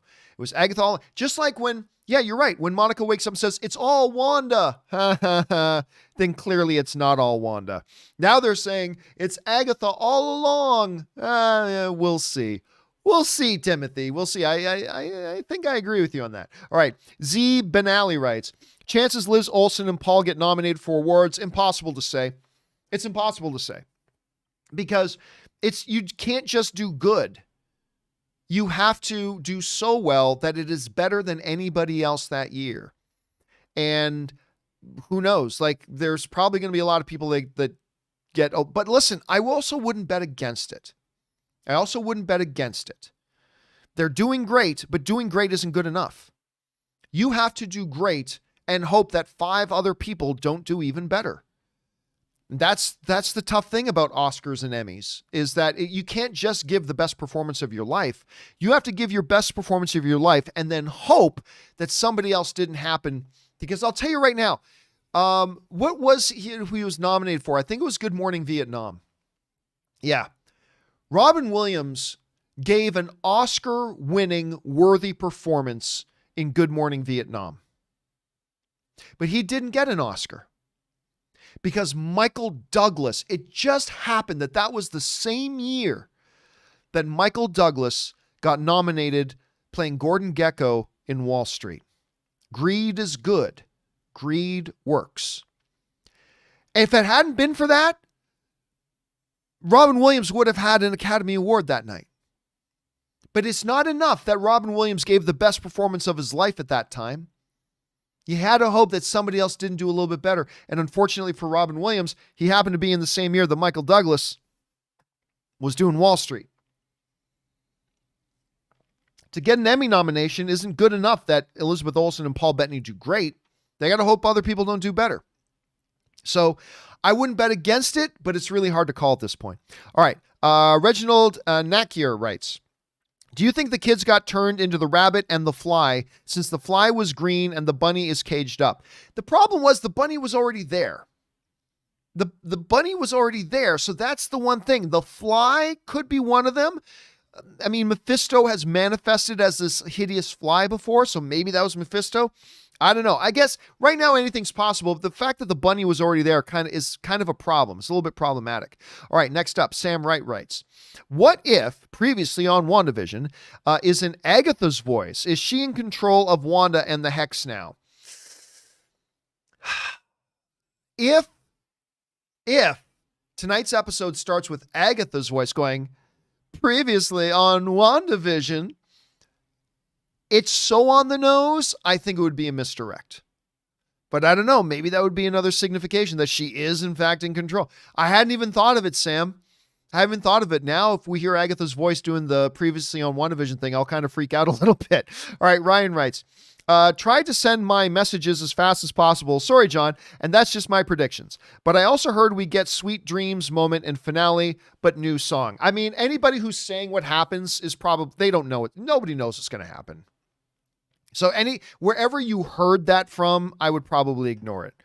I mean, that doesn't mean it's absolutely impossible. It's not absolutely impossible. It's just that 999 times out of 1,000, it's usually BS. So I wouldn't even worry about that. But who knows, man? Who knows? We'll see. All right. Frank Bono writes, Agatha's been draining Wanda's energy with some sort of potion. She puts it in her tea, booze, and eats pills. She drops off plant once she arrives. I mean, again, listen, that whole thing, the one thing that has thrown me more for a loop in WandaVision than anything else was the Yo Magic commercial. Nothing in WandaVision so far has thrown me anywhere near for as big of a loop as that Yo Magic commercial, the shark commercial. That one totally made me reprogrammed everything that I thought about the show and all that kind of stuff. It seriously threw me for a major loop. And that whole thing about when I'm hungry, I feed on Yo Magic. I mean, that plays right into that, Frank. So we'll see. Jeremy the Great writes, Hey, John, longtime fan, but I never catch you live. Just wanted to show some support. Thank you so much, dude. Still holding out hope that it's Fox's Quicksilver. Congrats to you and Ann on the new house. Well, thank you so much. And listen, I'm not going to lie. I don't think he is the Fox's Quicksilver, and I kind of hope he's not. I think that's lazy. But whatever. It's Kevin Feige. If it actually is the Fox Quicksilver, they'll figure out a way to make it really, really cool and really, really work. To me, it's just fan pandering and lazy if it is. But again, I trust Kevin Feige and we'll see. Still, I don't think it is, but as soon as Wanda and Vision said that's an imposter, like everything else, I'm like, huh, why would they be telling us that if that's really what it was? And so now I'm warming up to the idea that it may be the Fox's Quicksilver. So we'll find out, Jeremy. We might even find out tonight. We might even get an answer to that tonight. And you may have your wish fulfilled, my friend. You may very well have your wish fulfilled. Thanks for being here, man. And thanks for the support. All right. Boaz Chapman writes, how did Wanda do the cutaway gag in episode 7 when she said, expand the borders of the false world you created, when that was outside of the hex? Somebody else is writing in that too. I mean, look, I don't know. It's Wanda. She can do anything. This is the MCU. She can do anything. So, to me, it's a non-issue. I'm going to be honest with you, Boaz. To me, it's a non-issue.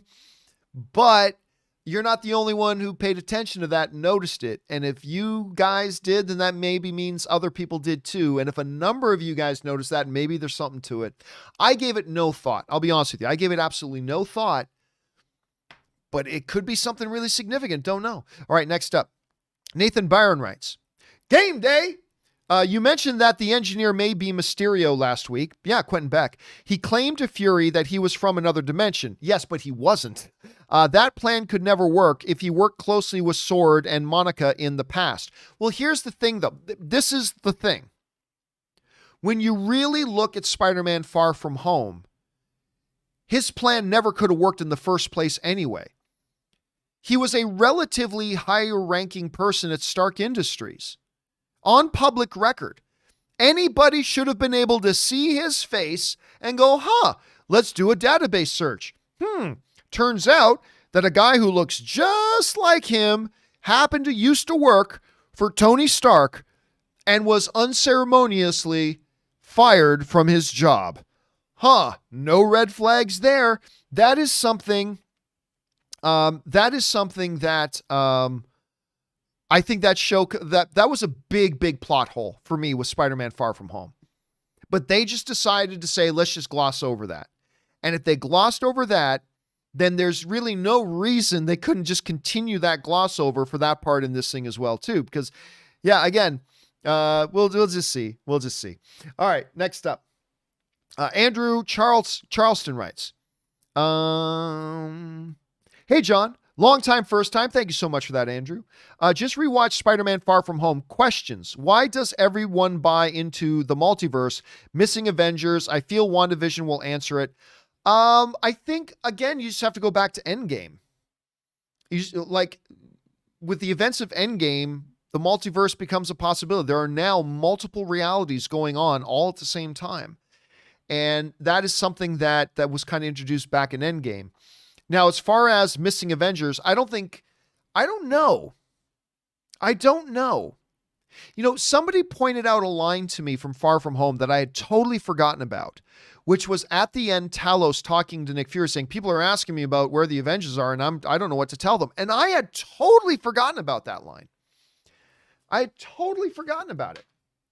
So I don't know if that's going to have something. Now, remember, though, before we get to the next Spider-Man movie, there's a lot of things still to come, right? We still have Shang-Chi. We still have Falcon and Winter Soldier. There's still a lot of things to come out. So maybe that'll be a WandaVision connection thing. Maybe it won't. We'll find out soon enough. But it's just that I had totally forgotten about that line, and that could be very relevant. All right. Andrew Charleston writes. Oh, no, that was Andrew Charleston. All right. The Recovery 716 writes, hey, John, big fan since the AMC days. Thank you so much. I keep hearing Al Pacino's name as a possible character. If he's in WandaVision, who do you think he would play? Well, listen, it's very stereotypical, I know, but it seems normal that he would probably be Mephisto. It seems like that would make the most sense at this point, at any rate, right? Doesn't it seem to make more sense that it would be Mephisto right now? So my guess is if it's Al Pacino, and we don't know that it is, but if it is, my money would be on Mephisto. Could be Nightmare, could be somebody else, but I'm going to go with Mephisto like most other people on that. All right, next up, Nabil writes, just wanted to say I've been a fan since the AMC days. Thank you so much. And I learned a lot about movies from AMC/Collider crew. Really appreciate you and Rob. Oh, dude, thank you so much. I appreciate that. And yeah, listen, I've had the privilege of working and building some really, really good teams and working with some really, really good people. And it is an honor and privilege for me to work with Rob continuing today. And it is an honor and privilege to have people like you who've been around for so long still watching this stuff. So thank you so much for that, Nabil. I really appreciate the kind words.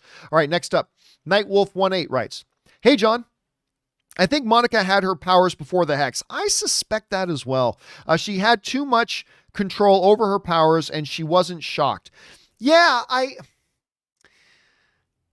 still get the sense, I think both might be true.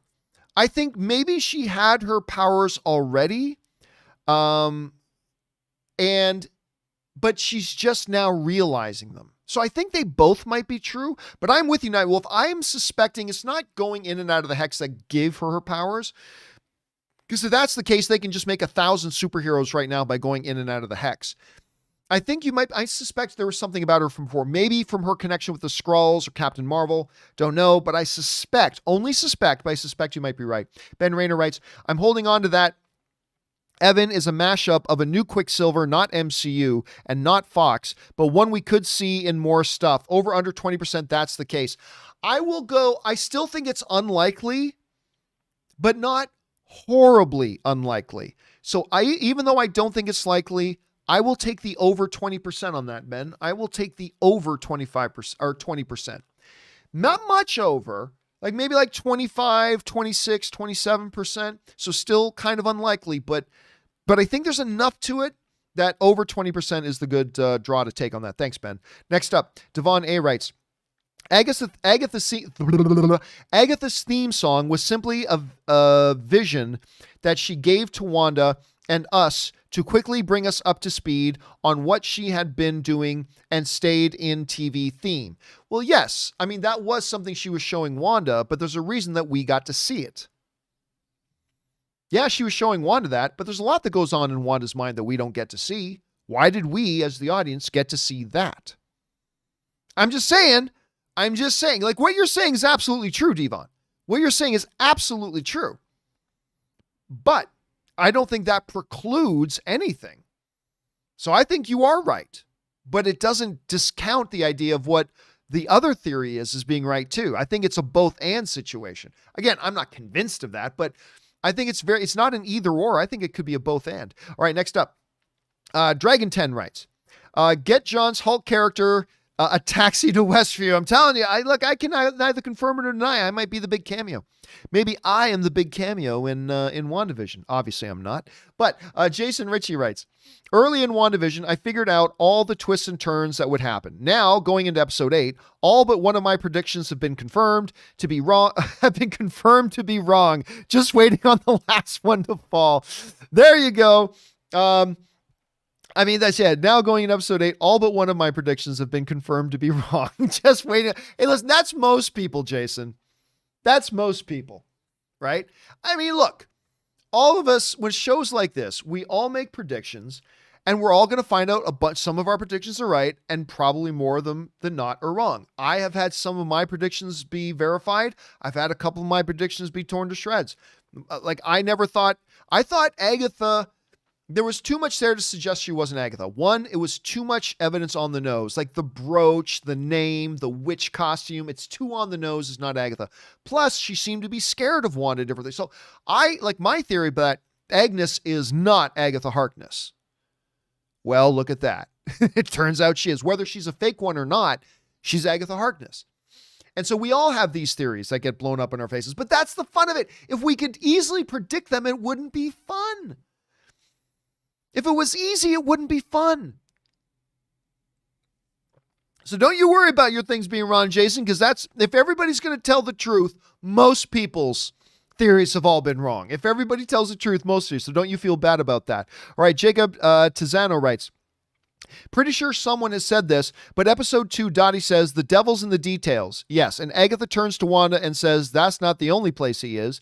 Makes me think it's Mephisto. Again, I think there's a lot of things they plant in this show all over the place that are for the purposes of to make us think things. To make us think it's this, or to make us think it's that. I think there's a lot of stuff in there that's done that way. All right, guys, I'm just going to let you know that I only have less than an hour left here, and I already know I'm not going to be able to get through all the remaining questions that are here. So I'm going to have to do a short follow-up video a little bit later, but to make sure not too many people have to wait too long to get their stuff responded to, I'm actually going to turn off the super chat feature. So I'm going to leave the super chat feature turned on for the next 30 seconds, 45 seconds. So if there was still something you wanted to throw in, an observation, a theory, a comment, a question, whatever for this, you got 45 seconds to do it. So go. And then I'm going to turn off the super chat feature just so we don't have a lot of people I don't want to leave a lot of people waiting for all that kind of stuff. John, you're a YouTuber. You're supposed to let people send you money for as long as they can. I know, but I just don't want to make you guys wait long. If you're going to support my channel and you're going to participate in this and send in some cool observations and theories, I don't want to make you wait very long to get your thing answered. So I feel like the responsible thing for me to do on these game day videos is to turn off the super chat at a certain point when I know it's getting a little bit out of honestly, I should have turned it off a little while ago. I looked over at the number of questions still to come and I didn't realize there was still so many to come. So I apologize for that. Do forgive me. But I'm going to be turning it off here in a second. Okay, you got about 5 seconds left, guys. 4, 3, 2, 1. And I'm turning it off. All right, I just turned off the super chat feature. It might let you sneak in a couple of more, but again, I want to make sure I get to as many of your guys' questions as I can without making you guys wait. All right, next up, we've got, who was that? That was Jacob we just did, right? Again, I think a lot of things they do in the show is to make us think things, Jacob, and they may be on the nose. All right, Alejandro writes, how can John Krasinski played Reed Richards how can John Krasinski play Reed Richards if his already Jimmy Woo? If his already Jimmy Woo. Now, there's a joke in there somewhere about the fact that Randall Park, who plays Jimmy Woo, also played Asian Jim on The Office, where John Krasinski played regular Jim. If his already Jimmy Woo. If he's already Jimmy Woo. Oh, okay, a bunch of you guys put that in. If he's already, I'm saying if this already Jimmy Woo. Okay, if he's already Jimmy Woo. Got it. Okay. Appreciate that, guys. I was seriously wasn't putting that together till you guys put in he's. That's right. He's already Jimmy Woo. Got it. All right. Asian Jim strikes again. All right. Luis Dotson writes, Infinity Saga, while perfect to me, felt like a normal superhero saga. Good guys won. After Endgame, I said, I want a fresh start in the MCU. Let's get weird going forward. John, it's motherfucking game day. It's game day. Seriously, I am so impressed. Like, we knew when we saw the previews for WandaVision, it's like, okay, this looks kind of different, right? Black and white, 50 sitcom aspect. This looks kind of different. I didn't know how different it would be. Like, think about this. We are 7 episodes in already. We haven't had a single action sequence. There hasn't been a single action sequence. An MCU thing. We're now about, 4.5 hours into it, and we haven't had a single action sequence, and yet we are riveted and obsessed and hanging on every movement, action, This has been so definitively different for the MCU. You know, somebody wrote in earlier today saying, this WandaVision thing was really the way to restart the MCU. This is the way to restart the MCU. And they're absolutely right. This was the way to do it. And it's been very effective and done very well. And I really like the way they're doing it, Luis. And it is MF's game day. It is game day. I'm so psyched for tonight, guys. All right, Tony Hurd writes, what if Evan Peters is actually Evan Peters? Is the Fox X-Men movies are just movies in the MCU? Huh. And he was brought in because he was Pietro in those movies. You know what, Tony? I'm going to tell you what. Doing the spoiler discussions now for 7 weeks, now doing 2 weeks of pregame shows, and almost 2 months of John Campea Show talking a lot about WandaVision. That is a new theory I've not heard yet. I have not heard that theory yet. And you know what? That's a fucking good theory. I don't think it's what they're going to do, but that is a good theory. What if Evan Peters is just Evan Peters? And in the MCU, there were these X-Men movies, and Evan Peters was in there, and she just grabbed Evan Peters. And when Monica turns around and she sees some guy saying Snoop is going to snoop, what if that's just Evan Peters talking to her? I'll tell you what, I like it. I don't think it's what they're going to do, but I like it. And it's very hard, Tony, after all this time we've been in WandaVision, to hear a theory that I haven't heard before. That's one. So, hand clap for you, Tony. Hand clap for you. That's one I hadn't heard before. All right. Next up, Anthony MR writes, listen to my bullshit theory, LOL. Pietro, AOU version, and Wanda are mutants. The Mind Stone activated their latent abilities. Magneto faked his death in that bombing for unknown reasons and is hiding. See, here's the thing. I still think, and I got nothing to base this on, I still think the man and the woman in all the commercials, other than the shark commercial, but that man and woman who are in all the commercials, I still think that's her parents. I still think that's her parents. I could be wrong. I could be absolutely and terribly wrong, but I still think those are her parents. So I don't know. We will see. We will see. All right, next up. Jack121 writes, the Wrap reported Feige recast Pietro for the show, so it is actually Pietro from the MCU. That doesn't, what? Articles came out yesterday. Picking Peters was for shock value. Okay, well, look, I don't believe that. I don't believe that. Hold a second. Let me take a second. Kevin Feige, Pietro, the Wrap. I don't know. Let's see here. This was written in. Okay, so the headline reads, WandaVision decided to recast Pietro relatively early in development process, Kevin Feige says. Let's see. Marvel's boss Kevin Feige said the WandaVision team decided relatively early on in the development process to swap one Pietro for another in the genre-bending series, which takes place after Wanda Maximoff's Elizabeth Olsen twin brother was killed. Well, there are discussions on everything at one point or another, Feige said during Disney Plus's Virtual Television Critics Association. His comments came after he was announced where the conversation about bringing back Aaron Taylor Johnson, who played Wanda Scarlet Witch, which is now deceased twin Pietro Quicksilver in the MCU, for Pietro's arc on WandaVision, rather than recasting the role with Evan Peters, who played the character in several 20th Century Fox-produced X-Men films prior to Disney acquisition. That's one of the fun things about developing these things of blue skying in the rooms. Feige continue. My favorite part of the process is always the very, very beginning. We figured out something could be, and at the very, very end, when redefining it, putting it out into the world. So there were all sorts of discussions, but I believe at the end, going into universe, not really the development process. It's just another way of certain people are messing around with Wanda. Again, I don't think that's confirming anything. I'm looking at that. I don't see that as confirming anything. I don't think that's confirming. Now, you know what I think. I think they did just recast it for shock value.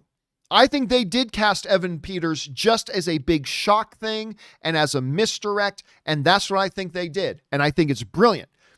But I don't think what was said here in this article is any sort of confirmation of that. I don't think that's any kind of confirmation of that. Let's see here. After last week's big twist, so we now know that Catherine Hahn's Agatha Harkness is behind it all the bad things that have been happening in one is seemingly perfect Westview, including bringing the new Pietro for some unknown but clearly nefarious reason. Yeah, I don't see anything in there that confirms and believe me, I would love to have my theory confirmed. I would love it. But I don't think that's confirming it. But maybe it's just the way I'm reading it. Maybe you guys read it a little bit differently. than I am. All right, let's keep moving on here. Thanks for sending that in, Jack. I appreciate that, dude. Evan Tainment writes, hope this week's title will be Agatha All Along. I mean, if it is a flashback of if it is a flashback going back over the events, but from Agatha's point of view, it very well could be, and it could fit that. Luis Pope writes, I'd like a flashback episode for the whole MCU by Luis from Ant-Man. We were just talking about that. But I don't really care what happens, as I'm sure I'll enjoy it anyway. You know what? There is something to be said. Like, I love hearing theories. I love speculating. I love guessing. But we as fans, one of the things we need to do, but we don't do very well, is then, have the fun, hear the theories, buy into some theories, reject some others, all that kind of stuff. But at the end of the day, we got to not care. The problem is some of us fans, and let's face it, we all probably have done this. I've been guilty of this too. The problem is that we as fans sometimes get invested in those theories. And suddenly now we start connecting our happiness to if these theories turn out. Like I have literally, like some people did fan casting. John Krasinski should be Mr. Fantastic, and his wife should be Sue Storm, and everybody has these theories. And it's great and fine to have the theories. But then what happens is I start seeing some people write in on my show and saying, if John Krasinski isn't Reed Richards, I'm not watching Fantastic Four. I'm like, come on, seriously? Seriously? And that's the problem. It's fun to speculate. What if John Krasinski is Reed Richards and Emily Blunt is Sue Storm? Wouldn't that be cool? Yeah, of course that would be cool. That'd be fun. And it's cool to think about it and speculate about it and all that kind of stuff. But the problem comes when we fans get so invested in those theories, in that one possible outcome. We get so invested in that one possible thing, like Krasinski as Mr. Fantastic, that we shut out the possibility and close off our minds to anything else. And then we end up getting, like I said on my show, I keep, every once in a while, I see these comments being put in, I'm not even going to watch Fantastic Four if it's not John Krasinski. It's like, come on. Let's have fun. Let's speculate. Let's have our theories. Let's see which ones are true and which ones aren't. But at the end of the day, we need to be like Louise. We need to be like Louise and just say, yeah, I think this, I think that. But at the end of the day, I don't care what happens. I just want to see what the show's going to give us. I just want to see what the movie's going to give us. And that's the way we as fans need to approach it. Let's have our fun. Let's have our theories. Let's see what happens. Let's see what doesn't happen. But at the end of the day, when we sit down to watch the show or the movie or whatever, we got to let that all go. And just say, my enjoyment of this movie or show is not predicated exclusively on whether or not you do what my theory was. That's a level of entitlement that we fans sometimes have that is not healthy. And we've all been guilty of it. Me too. I'm not saying I haven't. But yeah, I think you have the absolute best attitude towards that. All right. Sin Vendetta writes, John, I am 1,000% with you. By the time episode 9 ends, I want her to lose her mind. Bring on the Scarlet Witch. Listen, I think that's where they're going. But again, it's not like, because remember I said, what I don't want them to do is end this show on a cookie cutter, stereotypical, paint by numbers, comic book ending. But if they do, I know Kevin Feige will make it awesome. Kevin Feige will make it awesome, and I'm sure we'll love it. But I'm not going to lie, I would like to see them end on this thing with it's a real tragedy and Wanda is broken and the moniker of the Scarlet Witch is bestowed. But guess what? If they don't do that, maybe I'll feel a little disappointed and it's going to be a missed opportunity. But I know that it's Kevin Feige. He will make sure if they do go with the stereotypical comic book ending, I know and trust he's going to make it great. I hope they do one thing, but my enjoyment of the show is not based on them doing what I hope they do. Because I recognize, hey, it's Kevin Feige, and if they go the stereotypical way, and I hope they don't, but if they do, Kevin Feige will make a way to make it great. And I'm not going to suddenly not like WandaVision if if they don't do it the way I want it done. Because I know Kevin Feige will make it be great. When I think about it, it disappoints me. I'm not going to lie. When I think about them not having this end in a Shakespearean tragedy kind of way, it disappoints me. It does. But I also have total faith that Kevin Feige will make it work either way. And so we'll see how it goes. All right. Jesse Keller writes, what's your favorite theme song so far? I'll go back to that, the second episode, where it kind of had the Bewitched opening with them flying through the air. I think that one was my favorite so far. John Eicher writes, with the B characters being exposed to audiences week to week with extended runtime, do you think audiences will become less attached to the film heroes? I'm not quite sure what it is you're asking. With the B characters being exposed to audiences week to week, I guess you're talking about Darcy, Jimmy, characters like that. Do you think audiences will become less attached to the film heroes? No. I don't think giving Jimmy more screen time means we don't care about Vision anymore. I don't think giving Darcy some screen time means that we're not going to care about Wanda anymore. I don't think that's the way it works. So no, I think they're just giving us more characters. They're giving it more depth. They're giving us more dimensions. I just think it's a good move. I don't think it'll make us care less about the main characters though, John. I really don't. Maybe I'm wrong, but I don't think it will. All right, next. Chris Hansen writes, just sends in a $20 super chat to be supportive. Thank you, Chris, so much for supporting us on that level. He didn't even send in a question. Thank you, man. I appreciate that. Niger Kajian writes, any chance Mysterio's still alive? Yeah. I mean, I think Far From Home made it pretty clear he was dead, but I think there's a chance he's alive. Sure, absolutely. This is the MC fake death universe, man. Absolutely he could still be alive. All right, Reinhardt68 writes, John, I was more excited for Falcon and Winter Soldier than WandaVision, but it's been so amazing. Now I hope Falcon and Winter Soldier can keep up. I mean, listen, I'm with you. Falcon and Winter Soldier is my number one most anticipated Marvel Disney Plus show. And I'm looking forward to all of them. I'm looking forward to Ms. Marvel and She-Hulk and Moon Knight and Loki, obviously. But Falcon Winter Soldier. But they've got their work. Hey, listen, man, they've got their work cut out for them to try to keep up. They got their work cut out for them to keep up with what WandaVision did, man. They absolutely do. All right, next up. Suthius writes, perhaps Spider-Man 3, am I in the right place? Yes, I am. Perhaps Spider-Man 3 title drop does indeed have something to do with Friday's episode. I mean, there were indeed hex shapes on that title whiteboard. Is that true? I didn't notice that. Let me go for a second. Let me go to Sony's Twitter account. Let me check this out. Sony Twitter. Okay, where is that damn thing they did? Oh, man, they put up here we go. I'm looking. You know what? Okay, so let me bring this up. There are right here like a hexagon shape, right? And it says Home Worlds. Home Sweet Home. Okay, so here's all the different ideas they had. Far From Home / we did that already. That's funny. Webcamming, keep it PG. Homeschooled, Aunt May says no. Stay at home, stop. Can't find home. Home Worlds, but they scribbled that one out. Work from home. A lot of people had the theory they might do work from home. No place like home. Now right here, they do have kind of a hex, but it looks like more like it's homework or scientific theory. I'm not sure. Maybe. I mean, look down here. That could maybe be a little weirdly, badly shaped hex. Maybe. You got it here too.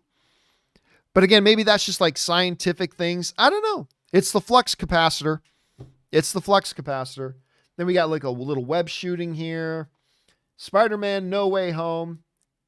This was a very creative video that they did, by the way. Anyway, no, I don't think it's going to be tied into WandaVision, but let me rephrase that. WandaVision, Spider-Man 3, and Doctor Strange 2 are all part of one story. So obviously it is connected in some way. I just know if the title itself is going to be a direct connection that's going to be revealed in episode 9. Maybe it will, maybe it won't. We'll find out. All right, next up. That was Suthius. Next up, we've got It's All Groovy writes, what if this is actually a different universe and not ours? I rewatched Doctor Strange and realized how much they talk about the multiverse. What if we are in Quicksilver's universe? Possibly, but it literally means that every single thing was exactly the same in the two universes. Because everything, when they talk about what happened to Vision and all that kind of, what happened to Pietro with Ultron and all that kind of stuff, it would mean their universe is exactly like ours. Which, I mean, maybe. I got to tell you, It's All Groovy. That's one that I haven't heard before. I haven't heard the theory that maybe what we are actually seeing is one of the alternate dimensions and not actually ours. I guess there's been nothing in the show that precludes that as a possibility. Again, I don't think that's what they're doing, but it's a theory I hadn't heard before. So it's an interesting thing, Groovy. Let's keep our eyes on that. That's interesting. All right. Next up, Johnny Cash writes, whatever happened to Bruce Banner saying it's still a lot of Vision even without the Mind Stone? I think that was basically Banner suggesting that there could be theoretically a way, right? That there could be a way to extract the Mind Stone and still have Vision be Vision. That theoretical was taken by Shuri, who being smarter than Tony Stark and smarter than Banner, because Kevin Feige said she's the smartest person in the MCU, made her come up with a hypothesis about how she thinks she might be able to get this thing, but she was never able to get it done. And so that's kind of where it went. So it was definitely there and it was a part of it, but I think it was all in Shuri's hand and she wasn't able to get that done. All right, next up. Patrick Conway writes, I'm very certain that it will end with the caption Scarlet Witch will return and Doctor Strange Multiverse of Madness after the credits. I am not so certain about that. I think there's a bigger chance of it ending with Scarlet Witch will return in Spider-Man No Way Home. Because remember, that's the next chapter. We'll see. But wouldn't it be great if it actually ends with not Wanda will return, but Scarlet Witch will return? That would be something, Patrick. That would be something. All right. Jordan Smith writes, I think Wanda says no more continuity, referencing her show, but in saying that collapses the multiverse and Doctor Strange has to fix it. No, if anything, I think Doctor Strange, I said this from the moment they announced the title of Doctor Strange Multiverse of Madness, and I still believe it today. I don't think Doctor Strange is going to try to fix the multiverse. I think Doctor Strange and the Multiverse of Madness is going to be about Doctor Strange trying to close off the multiverse. Because multiverse leads to chaos. And that's why they've addressed it a couple times in the comics, and I think they'll have to do it here. So I actually don't think it's going to be about him trying to, let the multiverse flourish. I think it's going to be about Doctor Strange trying to close off the multiverse. Because it's just become too dangerous. That's what I'm thinking at any rate. So we'll see. All right. Let's see. Here we go. DJ writes, do you think China's restrictions play a part of the potential Mephisto devil arc? Probably not, actually. Especially since Mephisto isn't literally the devil, right? Now, he has gone by the name of Satan in the comics, but he's never been portrayed as literally the devil. He's not the literal devil. So I think we're kind of safe on that. I think so. So I don't think it's going to play into that. Black Conscious and Rich BCR writes, where'd it go? There it is. Superheroes haven't shown up because the Accords and most of them are either dead, broken, or on the run. Watched you back during AMC Movie Talk. Big ups. Thank you so much. And listen, a lot of people have written in and say, well, the reason they haven't called Avengers and the reason is because of, Sokovia Accords, some are off-world. Yeah, but there are still a bunch on-world. And the whole thing about the Sokovia Accords, they basically said, now granted, the Sokovia Accords may have been changed during the 5-year blip, right? They may have been changed, but the whole idea is the Sokovia Accords means that there is a panel that authorizes the Avengers to go into action. When there's a completely dire situation, which means that panel has to be able to act instantly and quickly. So how come there's been no talk about we need to get in touch with the committee that oversees the superhero act, whatever it is, right? They still haven't explained that. The minute a mysterious energy field is capturing an entire town, that is an Avengers level event. That's when you got to get on the phone and get somebody there. So, I mean, at the very minimum, War Machine should be there, right? He's active again. I don't know. I don't know. We'll have to see, man. We'll have to see. I'm sure they're going to have some kind of explanation for it, though. I'm pretty sure they are. All right. Daniel Luna writes, "Hey, John, how are you? I'm doing very well, thank you. So last episode, we saw the mailman follow behind Agatha and Wanda, pushing around a dolly with packages. I had to make sure with my dad this one. In Spanish, the word, where are we at here? The word for dolly is Diablo or Diablito, devil. I know it probably doesn't mean anything, but if it did, would it be Mephisto?" Listen, Daniel, I'm not willing to write that off.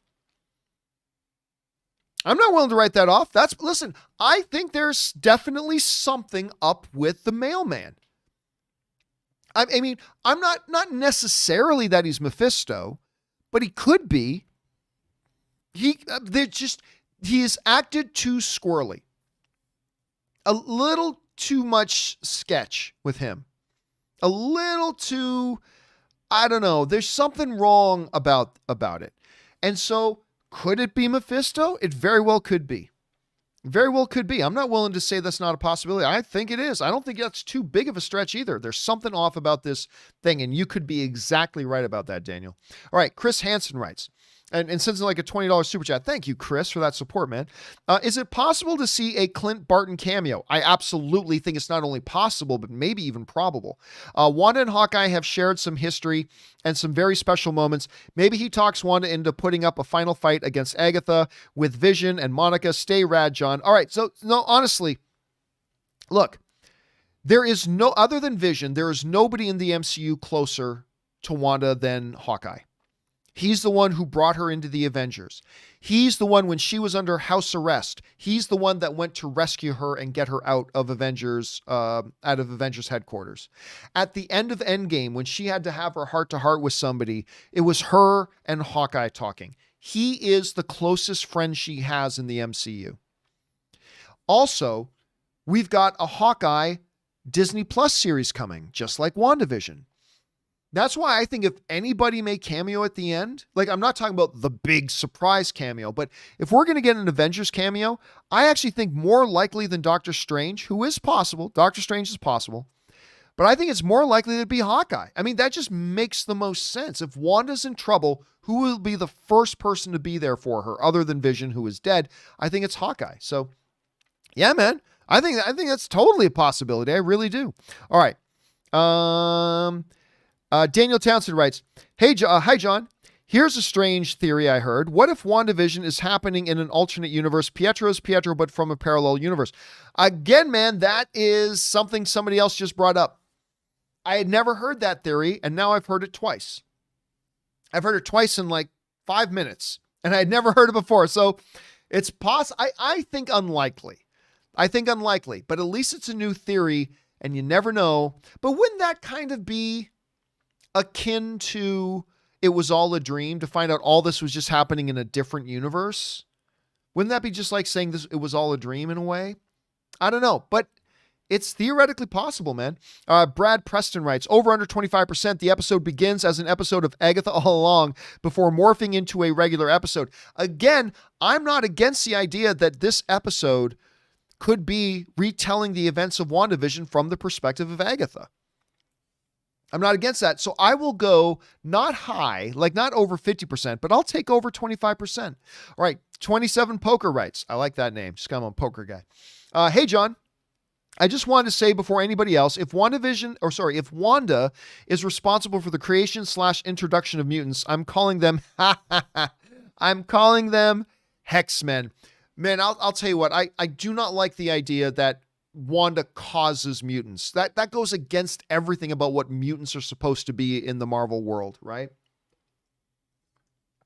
So I hope that's not what they're doing. Again, though, I'll give Kevin Feige, whatever they do, I'll give Kevin Feige the benefit of the doubt. But yeah, I kind of hope that's not what they do. But calling them the Hexmen, I like it. I like that. All right, Jeff Prince writes, Vision will zap Quicksilver. He will say he has no idea how he got there, wants to go back to his own reality. Thanks for the entertainment. Maybe. I mean, somebody else already wrote in that maybe when Wanda blasted him, that cleared the cobwebs. And so I don't know. But who is he? How would he even know he's in a different reality? He might still think he's in his own world. I still think that's not the case, but it is a growing possibility, Jeff. It's a growing possibility. Boas writes, Agatha will say previously on WandaVision. Somebody else brought that up earlier. That would be kind of wild if they did that, Boaz. Black Conscious and Rich BCR writes, and sends in like a $20 super chat. Thanks, man. Writes, New Jersey is known for the New Jersey Devils. Somebody brought that up before. I don't think there's any connection to the New Jersey Devils, but you're not the only one to bring it up. So obviously some people are paying attention to that. The devil is below the town, feeding off of her. He is trying to come into this universe from his own and is now breaking the MCU. Part 1. Part 2. This is how characters from other dimensions are coming through. This is how this connects to the end of Spider-Man 2 and why it will pick up from where it left off. Huh. I don't know. See, I don't think they're actually bringing in the literal devil. I don't think the devil is going to be a part of this. Mephisto as a demon, maybe. Nightmare, definitely maybe, to quote Ryan Reynolds. Definitely maybe on that one. I do think since that shark episode, see, here's where I buy into the theory. The part of the theory that I buy into is that I think that Yo Magic commercial showed us that something or someone is feeding off of Wanda's energy, and it will have the outcome of killing Wanda if it doesn't stop. So that's what I think that one commercial was pointing us towards. How much of that, whether this splitting realities and all that kind of stuff, but we got to remember the idea of multiverses kind of came around and was a part of Endgame. Hell, even before Endgame, multiverses was referenced in Doctor Strange 1. So I don't know that we need to have a devil character that suddenly introduces breaks in reality in different dimensions of reality, because that's kind of already been around a little bit. But you never know. You never know, man. Could be. But I've had some other people too, dude, were mentioning to me like, hey, New Jersey's where the Devils play. I don't know. I don't think that's going to be connected. I really don't. But who knows? Maybe. Hey, listen, if we get back into the show and Darcy makes some kind of jokes, I just realized the Devils play here. Then I don't know. Then maybe that'll prove you guys are right all along. We'll see. It'll be interesting if they do. All right. Childish Genius writes, I'm beginning to think that Billy and Tommy aren't real. Dude, I haven't thought they were real from the beginning. I'll be surprised if they are. They might be, but I'll be surprised if they are. In episode 6, Wanda tells them not to go past Ellis Avenue, where the hex ends. What if Wanda is worried they'll accidentally leave the hex and die? You know what? I like that, because that kind of goes along with my theory that neither Vision nor the kids are real. Vision cannot exist outside of that hex. What if the same is true of their kids? Because if I'm right, and I don't know that I'm right, I'm just guessing. But if I'm right and the kids aren't literally real, then the same thing would happen to them. They can't survive. They can't live outside of that hex. That might have been an indicator, Childish Genius. I hadn't even thought about it, but that makes sense. I hadn't even thought about that. Well stated, man. Well stated. All right, next up. Derek Thomas Pierce Phillips writes, WandaVision / snap theory. When Thanos snaps his fingers, the cosmic energy emitted was spread throughout time and space. This would allow mutants in the past. I don't know. Again, that means 5 years. We've gone 5 years without any mention, indication of anybody manifesting mutant powers. And I don't know, everybody keeps looking for an excuse. Me too. I keep looking for a reason. What causes mutants? But so far in this reality, since the snap, there's been no history of it, no anything. So I don't know. I don't know that I buy into it. But your theory is as good as I've never come up with a good theory either. I have never come up with a good theory. So your theory, as much as I disagree with it, is every bit as good as any theory I've come up with. So maybe one of us are right. We'll find out. Peasy writes, Dick Van Dyke is Mephisto and will have the best theme song. Oh my God. Oh my God. I love that. Can you imagine if, like, behold, let me introduce you now, Wanda. If Agatha's talking, she goes, let me introduce you, Wanda, to my master Mephisto. And in comes Dick Van Dyke with a cane. And he starts doing this song and dance. I will die. I will absolutely die from pure awesomeness. Dick Van Dyke comes out, starts spinning a cane and dancing around like he did in the remake of I almost said Ferris Bueller. The remake of Ferris Bueller. The remake of Mary Poppins. Remember at the end of Mary Poppins, he pops up and does that huge song and dance. I'm like, dude is like in his 90s. How is he moving like that? I can't move like that. And he's up. If he comes out and says, I'm the devil, I like doing evil things, and he's dancing around, I will fucking die. Of pure awesomeness, I will fucking die. All right, anyway. God, now that's all I want. Remember I was talking a little bit earlier, guys, don't get too attached to your theories. That's it. This fucking show sucks if Dick Van Dyke isn't Mephisto. This show sucks if Dick Van Dyke does not come out as Mephisto and does his little song and dance. I will fucking give up on the show. I'll give up on the whole MCU. I will never watch another thing they do. This has got to happen. This has got to happen. All right, next up. This writes, Bobby Stevens writes, hey, John, everyone is going big with their theories and predictions. Mine are lower tier. Like woman from the commercials is her mom. Mailman is her son. Love from Philly. Well, no, I listen, I've thought pretty much all along that the man and woman in those commercials are her parents. Because remember the first one with the Stark Industries toaster? As that beeping was going, they looked terrified, right? Like, oh my God, like, and it was their bomb that killed them. So maybe I'm still with you on that one, man. I am still with you on that. All right, next up, Connor Griffiths writes, Bettany said recently the cameo was someone he always wanted to work with. His deferent tone makes me think it's going to be someone akin. Man, come on, guys, you know how to spell. That's not how you spell someone. Just please don't make me have to think out. Just write out someone. Anyway, it's got to be someone akin to Stewart or McKellen. Not necessarily. Now, some people, Connor, will rush to point out, well, it can't be McKellen because they work together. Yeah, but they barely work together.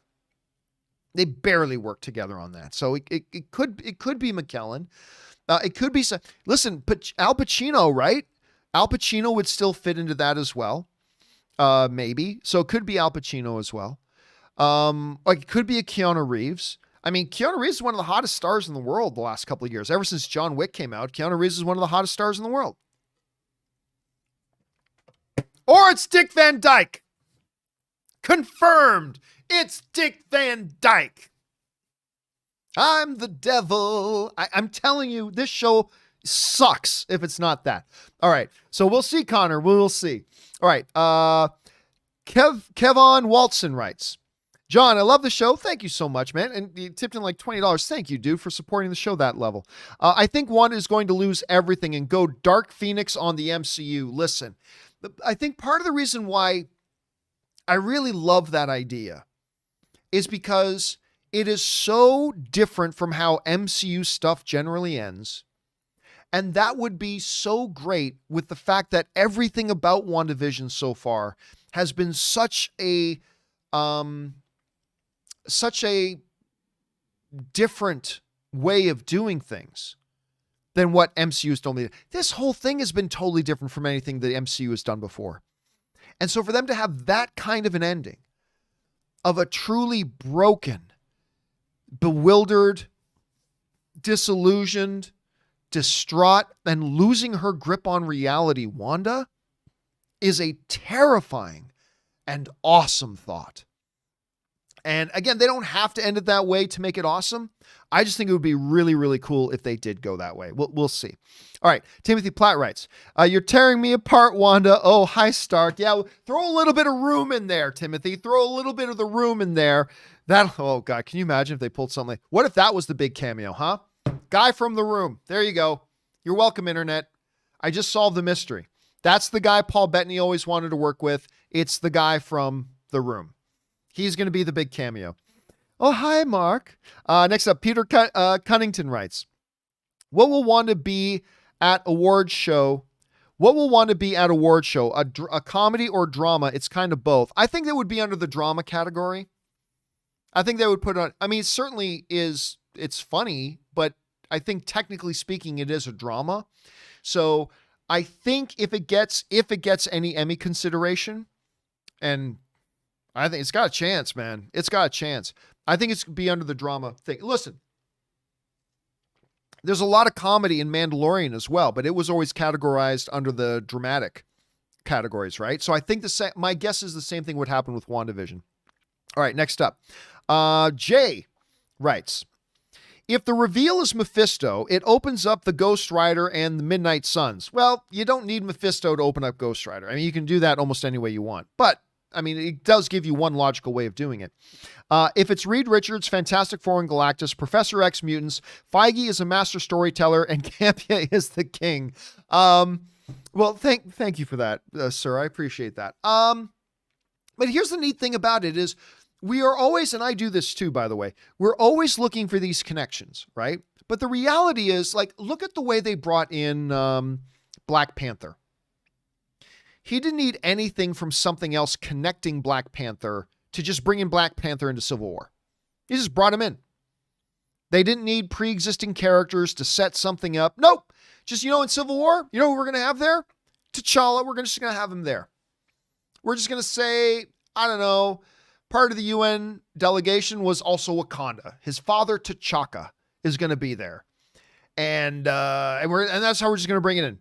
But wait, Kevin, don't we have to have somebody else show up in a previous movie first to set up the... No.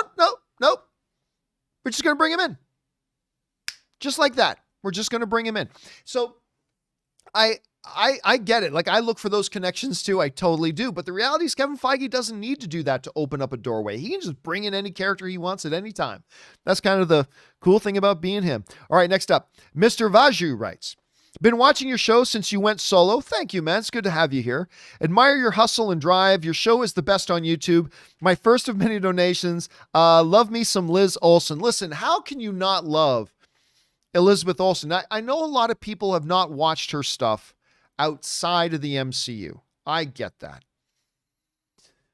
Elizabeth Olsen, there was a reason a lot of people thought it was a big deal when she signed up for the MCU to play Wanda Maximoff, because she is an Academy caliber kind of actress. She really is. She's fabulous. You just go watch her other stuff. She ain't just some flash in the pan. Oh, people just know her because of Mary-Kate. No. She is a world-class actress, full up. And she's got it all, man. She's got all the tools. So I'm totally with you on that, Mr. Vaju. All right, Mr. 47 writes, hopefully the app doesn't crash this time. Oh, God. Oh, man. Can we talk just for a second about how pissed off I was? I mean, totally first world problems. Don't get me wrong. I totally overreacted. No doubt, I totally overreacted, but I was sitting there. You got to understand, I was there sitting up all day, waiting for midnight. I'm usually in bed by then because I got to get up at like 5 or 6 in the morning, as early as 5, as late as 6 in the morning. So for me to stay up at 12 midnight to watch something, which means I'm not getting to bed till about 1, which means I'm only getting about 4 to 5 hours sleep at most. And, I need my beauty sleep, ladies and gentlemen. That's a big deal for me. And then what happens? It's midnight. Yay, time to watch WandaVision last week. And I turn it on. And I get this screen that says, sorry, we're having trouble connecting you to the service. Please check and see that you are still connected to the internet and try again. Error code 42. And I was so mad because I was trying for like 10 minutes and still getting this. And I finally wrote, hey, Disney Plus, what the holy fuck is this bullshit? I was so mad. So mad. Was I totally overreacting? Absolutely I was. But in that moment, it's midnight, it's tired. I've been waiting all week for my next episode of WandaVision, and I'm sitting there for finally after about 20 minutes, it started to work. But I was so mad. I was so mad. Totally blew it out of proportion. But yes, hopefully, this week will be different. And for all of us around the world, we will not have an app crash. Hopefully indeed, my friends. Hopefully indeed. All right. Abley writes, one thing we also haven't seen is the black and white scene of Vision telling Wanda, welcome home. Might have been cut from the 50s episode, but I feel we may go back to black and white again in some way. Maybe the show ends so broken. Like Wanda is so broken that she pulls herself even deeper into her fantasy, and maybe she loses Vision again and she goes so much into her fantasy that Vision's there again. Welcome home, dear. Something like that. Maybe. Now I'm just thinking dark. Now I'm just thinking really, really dark. I don't know. Well, we'll see. We'll see. All right, next up. Mike Thompson writes, I'm just fascinated to see what Spider-Man has to do with any of this, but looking forward to the special John Campea birthday episode nonetheless. Yeah, tomorrow's my birthday. And what am I doing? I'm working tomorrow. I'm working a lot tomorrow, but it's going to be fun. It's going to be a fun day. Just so you guys know, Ann and I normally do, of course, again, don't forget, I'll bring this up again here. Ann and I do our WandaVision spoiler reviews normally at 4 p.m. on Fridays. However, tomorrow is my birthday. And so Ann has made dinner reservations for us. So that means I need to start the spoiler discussion video earlier than normal. I had to do that last week too, but we got to do the WandaVision spoiler discussion video tomorrow a little bit earlier than normal. We're going to start it at 2 p.m. to make sure we can still go 3 or 4 hours and get in as much as we can on the spoiler vision tomorrow. And isn't it funny, like a 40-minute episode, we minimum are going to go 4 or 5 hours talking about this thing. It's kind of crazy. But, so yes. So tomorrow we start a little bit different. And the reason we're starting a little bit different is, again, because tomorrow is my birthday. But don't worry. We're still going to do WandaVision, my friend. We are still going to do WandaVision. All right. Thank you for that, man. All right. Next up, we've got Mary writes, Agatha totally ate the kid on the milk carton. Totally possible, Mary. Again, missing kids on milk cartons was a normal thing. So I don't know if there's anything to that. Maybe she ate them. Darth Casso writes, who's the kid Agatha bit? I mean, that's why, again, I bit a child once. Still the funniest line in this whole show to me so far. AMV fan sends in a super chat to be supportive. So does Dwayne Woodley. Thank you, guys. I appreciate that. Preppy Guy 1125 writes, hey, John, how scary was Wanda when she faced off with Monica? Pretty scary and intimidating. Chills. She is not to be played with. Remember, she is the one who ripped out Ultron's heart. Listen, the other thing I watched, just for giggles, I watched the Wanda episode of Legends on Disney Plus. I think it's called Legends. I'm telling you guys, one of my all-time favorite scenes in the MCU is the way she says to Thanos, you took everything from me. And Thanos is like, I don't even know who you are. Like, think he's all that, right? I don't even know who you are. And then the way she says, she's talking to Thanos, the Mad Titan, who was called the most powerful being in the universe, who's got a gauntlet with infinity stones in it. And she's marching up on his grill and saying, you will. And I want to shit myself when she says that. Like if I had some person walking up to my grill saying, Campea, and I say, I don't even know who you are. And they say to me, you will, the way Wanda says that to Thanos, I'm shitting myself. Like, it's still one of my favorite things of all time. Yeah, she's that one, guys. She is that one. Let's see. Emmanuel Uzodiki writes, hey, John, wanted to add to the clips we haven't seen. We haven't seen the clip where Wanda flies through what looks like a Sword HQ. That's true. I think episode 8 will be a flashback episode and we will see it there. Yeah, again, I still think there's a very, very good chance tonight's episode is flashback. And if it is, prepare to have a lot of answers. A lot of TV shows and movies will use flashback to fill in the gaps and fill in answers. If tonight is a flashback episode, it's going to be a lot of answers to set up the final episode. Thanks for that, Emmanuel. All right. Amanda Burns writes, the real Vision could be dead in Spider-Man, but he could become a different version of Vision in the MCU. Yeah, they could do that. It's not a good idea, but they could do it. And the reason they can do it is because this is the Marvel fake death universe. They've already killed and brought back Vision twice. Why can't they do it again? But you're right, Amanda. It is something that it would totally be a part of their playbook, and that might be what they do. Late Paul writes, the real prediction to be made is, will the Disney Plus server survive again? I don't want to have another meltdown like I did last week. I don't want to become Angry John jumping on Twitter, becoming one of those little bitches who just complain and whine on Twitter. That's what was me last week. What the fuck, Disney? Give me my WandaVision now. How fucking privileged are we that we first world problems, man. It's embarrassing that we melt down at little things like this, but I did. I don't want to do it again. All right. Stephen Hubbard writes, John, John, you are doing a great job. Keep up the great work. I can't wait for tomorrow. Is that me? Do I do, a lot? Do I do the lot? Maybe. I wouldn't doubt it. I mean, I'm talking for hours at a time. Maybe I do. But anyway, yes, I cannot wait. For me, it's tonight. I know for some of you tomorrow. But we are now at, what are we at? We were at 9 hours before. We're now like, what, 6.5 hours? 6.5 hours. 6.5 hours. Damn. It's coming, guys. It's close. It's close. Next up, JMeister25 writes, I think Agatha stole the book from the Ancient One's personal library. Very possible. There is still an empty slot. Caecilius only stole one page. Yeah, but wait a minute. Did he take the book and then rip a page out of it? No, you're right. He ripped the pages out while still there. I forgot about, I just always had in mind that Caecilius just took the book and left and then later ripped the page out. But I think you're right. I think he ripped out the page there and then left. I don't know why he didn't take the whole book. Why didn't he take the whole book? I mean, by ripping out the 2 pages and leaving the book, they could tell exactly what he was looking for. If he had taken the whole book, it would still have left it up in the air. Well, what did he take it for? Don't know. There's a lot of things in that book. That's a good point. All right. Cagliostro, and that's a universal offense. She stole one page. You mean a universal offense for taking the books? Maybe. Yeah. I still think that's a very good possibility that the book that we saw at the end of last episode it could very well be one from the Doctor Strange Ancient One library. So I think you're right about that. Next up, Edgian Chronicle writes, Evan Peters is great. I kind of hope he sticks around in some capacity. What do you think? Here's the thing.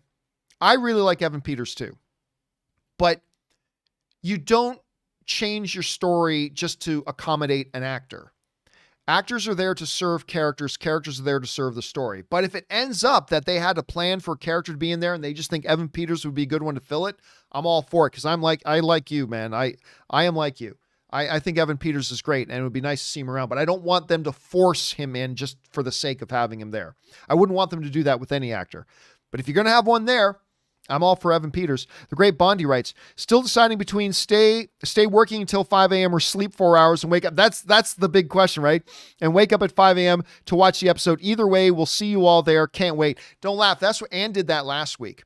She was like, okay, at 8 p.m., she was like, okay, I'm going to sleep. Because she had to get a couple hours in before getting up to watch WandaVision so she could then go back to sleep. And that's not a bad strategy, actually, Great Bondi. That is not a bad strategy. Maybe it's something I can't do that tonight because I got a friend's birthday dinner that I got to go to here very soon. So let's keep on rolling here. Richard Ganther writes, one problem I see with your Agatha being a construct theory, when Wanda enters the basement, the aspect ratio changes to indicate it's the real world. Again, I think that's an assumption. Remember, we saw picture changes throughout it indicating a changes of eras that we were going into in WandaVision. That change of aspect ratio could just very well have been signifying the end of the 2010 era into modern era. It may have been what you're saying. It totally could have been. But I'm just saying that's not the only option on the table. So just keep that in mind. All right, next up. Kieran Pirate just sends in a super chat to be supportive. Thank you, man. Ryan Ricks writes, Dick Van Dyke cameo wants kids as a new host. Don't make me sing it again. Fuck this show if it's not Dick Van Dyke as Mephisto.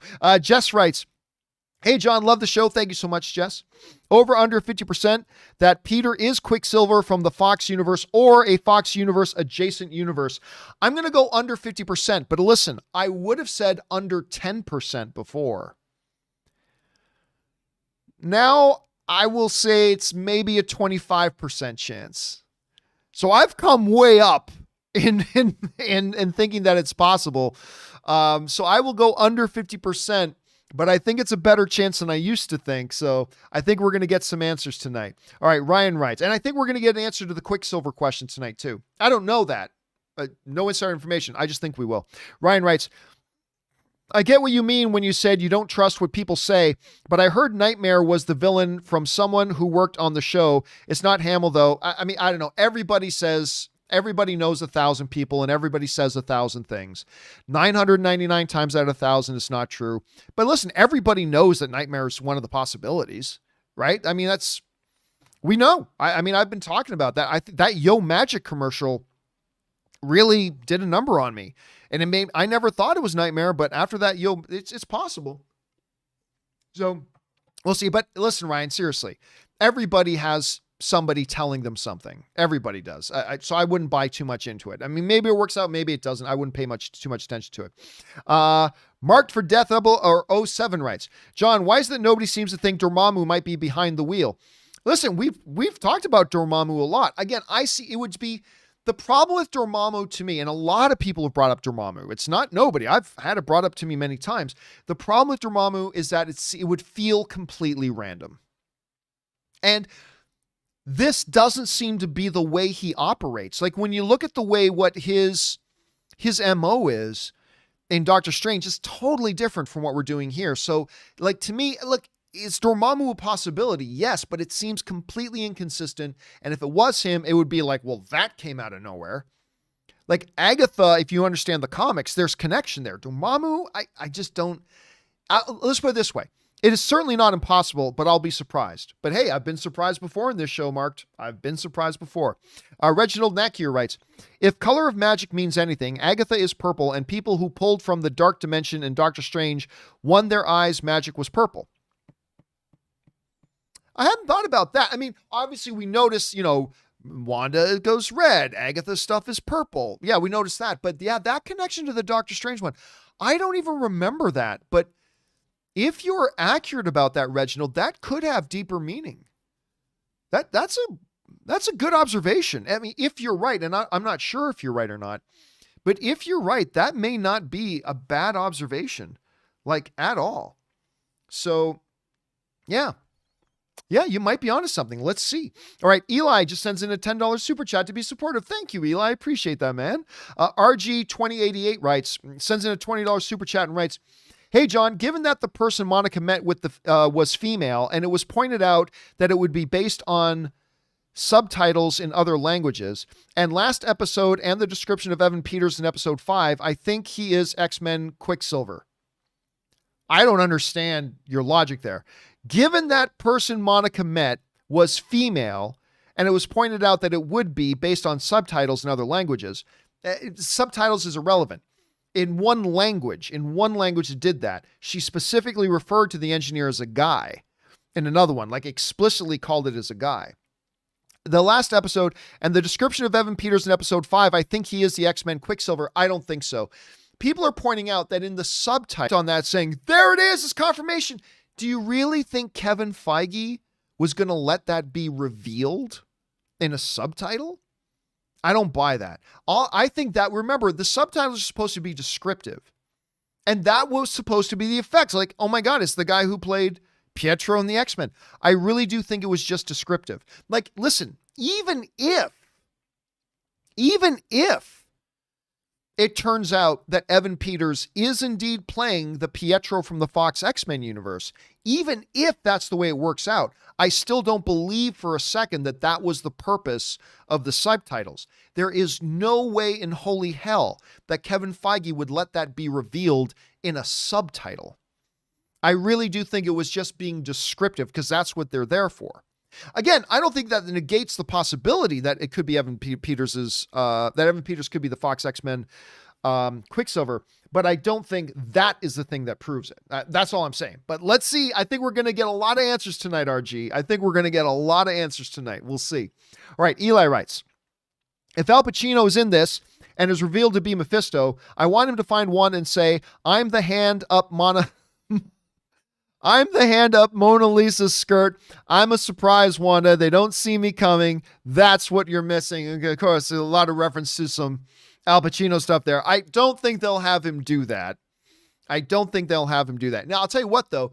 If they, in a previous episode, Eli, had Mary-Kate and Ashley show up, and if when we saw Darcy inside the Hex, if she was wearing her waitress costume from Two Broke Girls, then I would totally think that if it is Al Pacino, he could pull out some lines like that, but I probably don't think he is.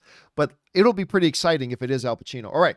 Matthew Roberts writes, all hail the mighty Feige. This show is why he is king. Taking a premise that's completely weird and kooky and making us all obsessed with it. That is why when somebody asked me earlier today, Matthew, like, do I think Disney knew that WandaVision was going to be this popular? No way. I think they thought it would be successful, but this thing has destroyed every expectation. Like, just destroyed every expectation. It is so impressive what they have done here. And you're right, even taking something like this and made it bonkersly successful. It's unbelievable. Absolutely unbelievable. All right, Dakota Walker writes, I think the big cameo is going to be Wanda follows behind Cap and steals the Mind Stone again after he puts them all back and recreates Vision. Hey, listen, Dakota, I like that theory. I don't think that's what they're going to do, but I like that one. What if her being so distraught at the end of Vision, she understands, but Cap has a stone. Maybe I can put Vision back together again. Cap says I can't have it. You know what I'm going to do? I'm going to follow him through there, and I'm going to take that stone. Maybe. I don't know how they would have been able to pull it off, but that's an interesting theory, Dakota. That's very interesting. All right, guys, listen. I'm over time already. I'm sure Ann is impatiently waiting for me, but we only have a few questions left to go. So if you guys will indulge me, I'm going to go really fast because I want to get all of your questions answered, right? And I want to get them answered before WandaVision tonight. So if you guys are okay with it, I'm just going to take a few more minutes and we're just going to hyper rifle through these last remaining questions. I don't mean to treat anybody's questions less respectfully than others who sent them in earlier. I'm just in a little bit of a bind. I either have to end the show right now and you have to wait to get your questions answered, or I'm going to need to rifle through them really fast because, like I said, I got a birthday dinner I've got to get to. So if you guys will indulge me and cut me some slack, I'm going to go really fast here to try to get through all the remaining questions. All right, here we go.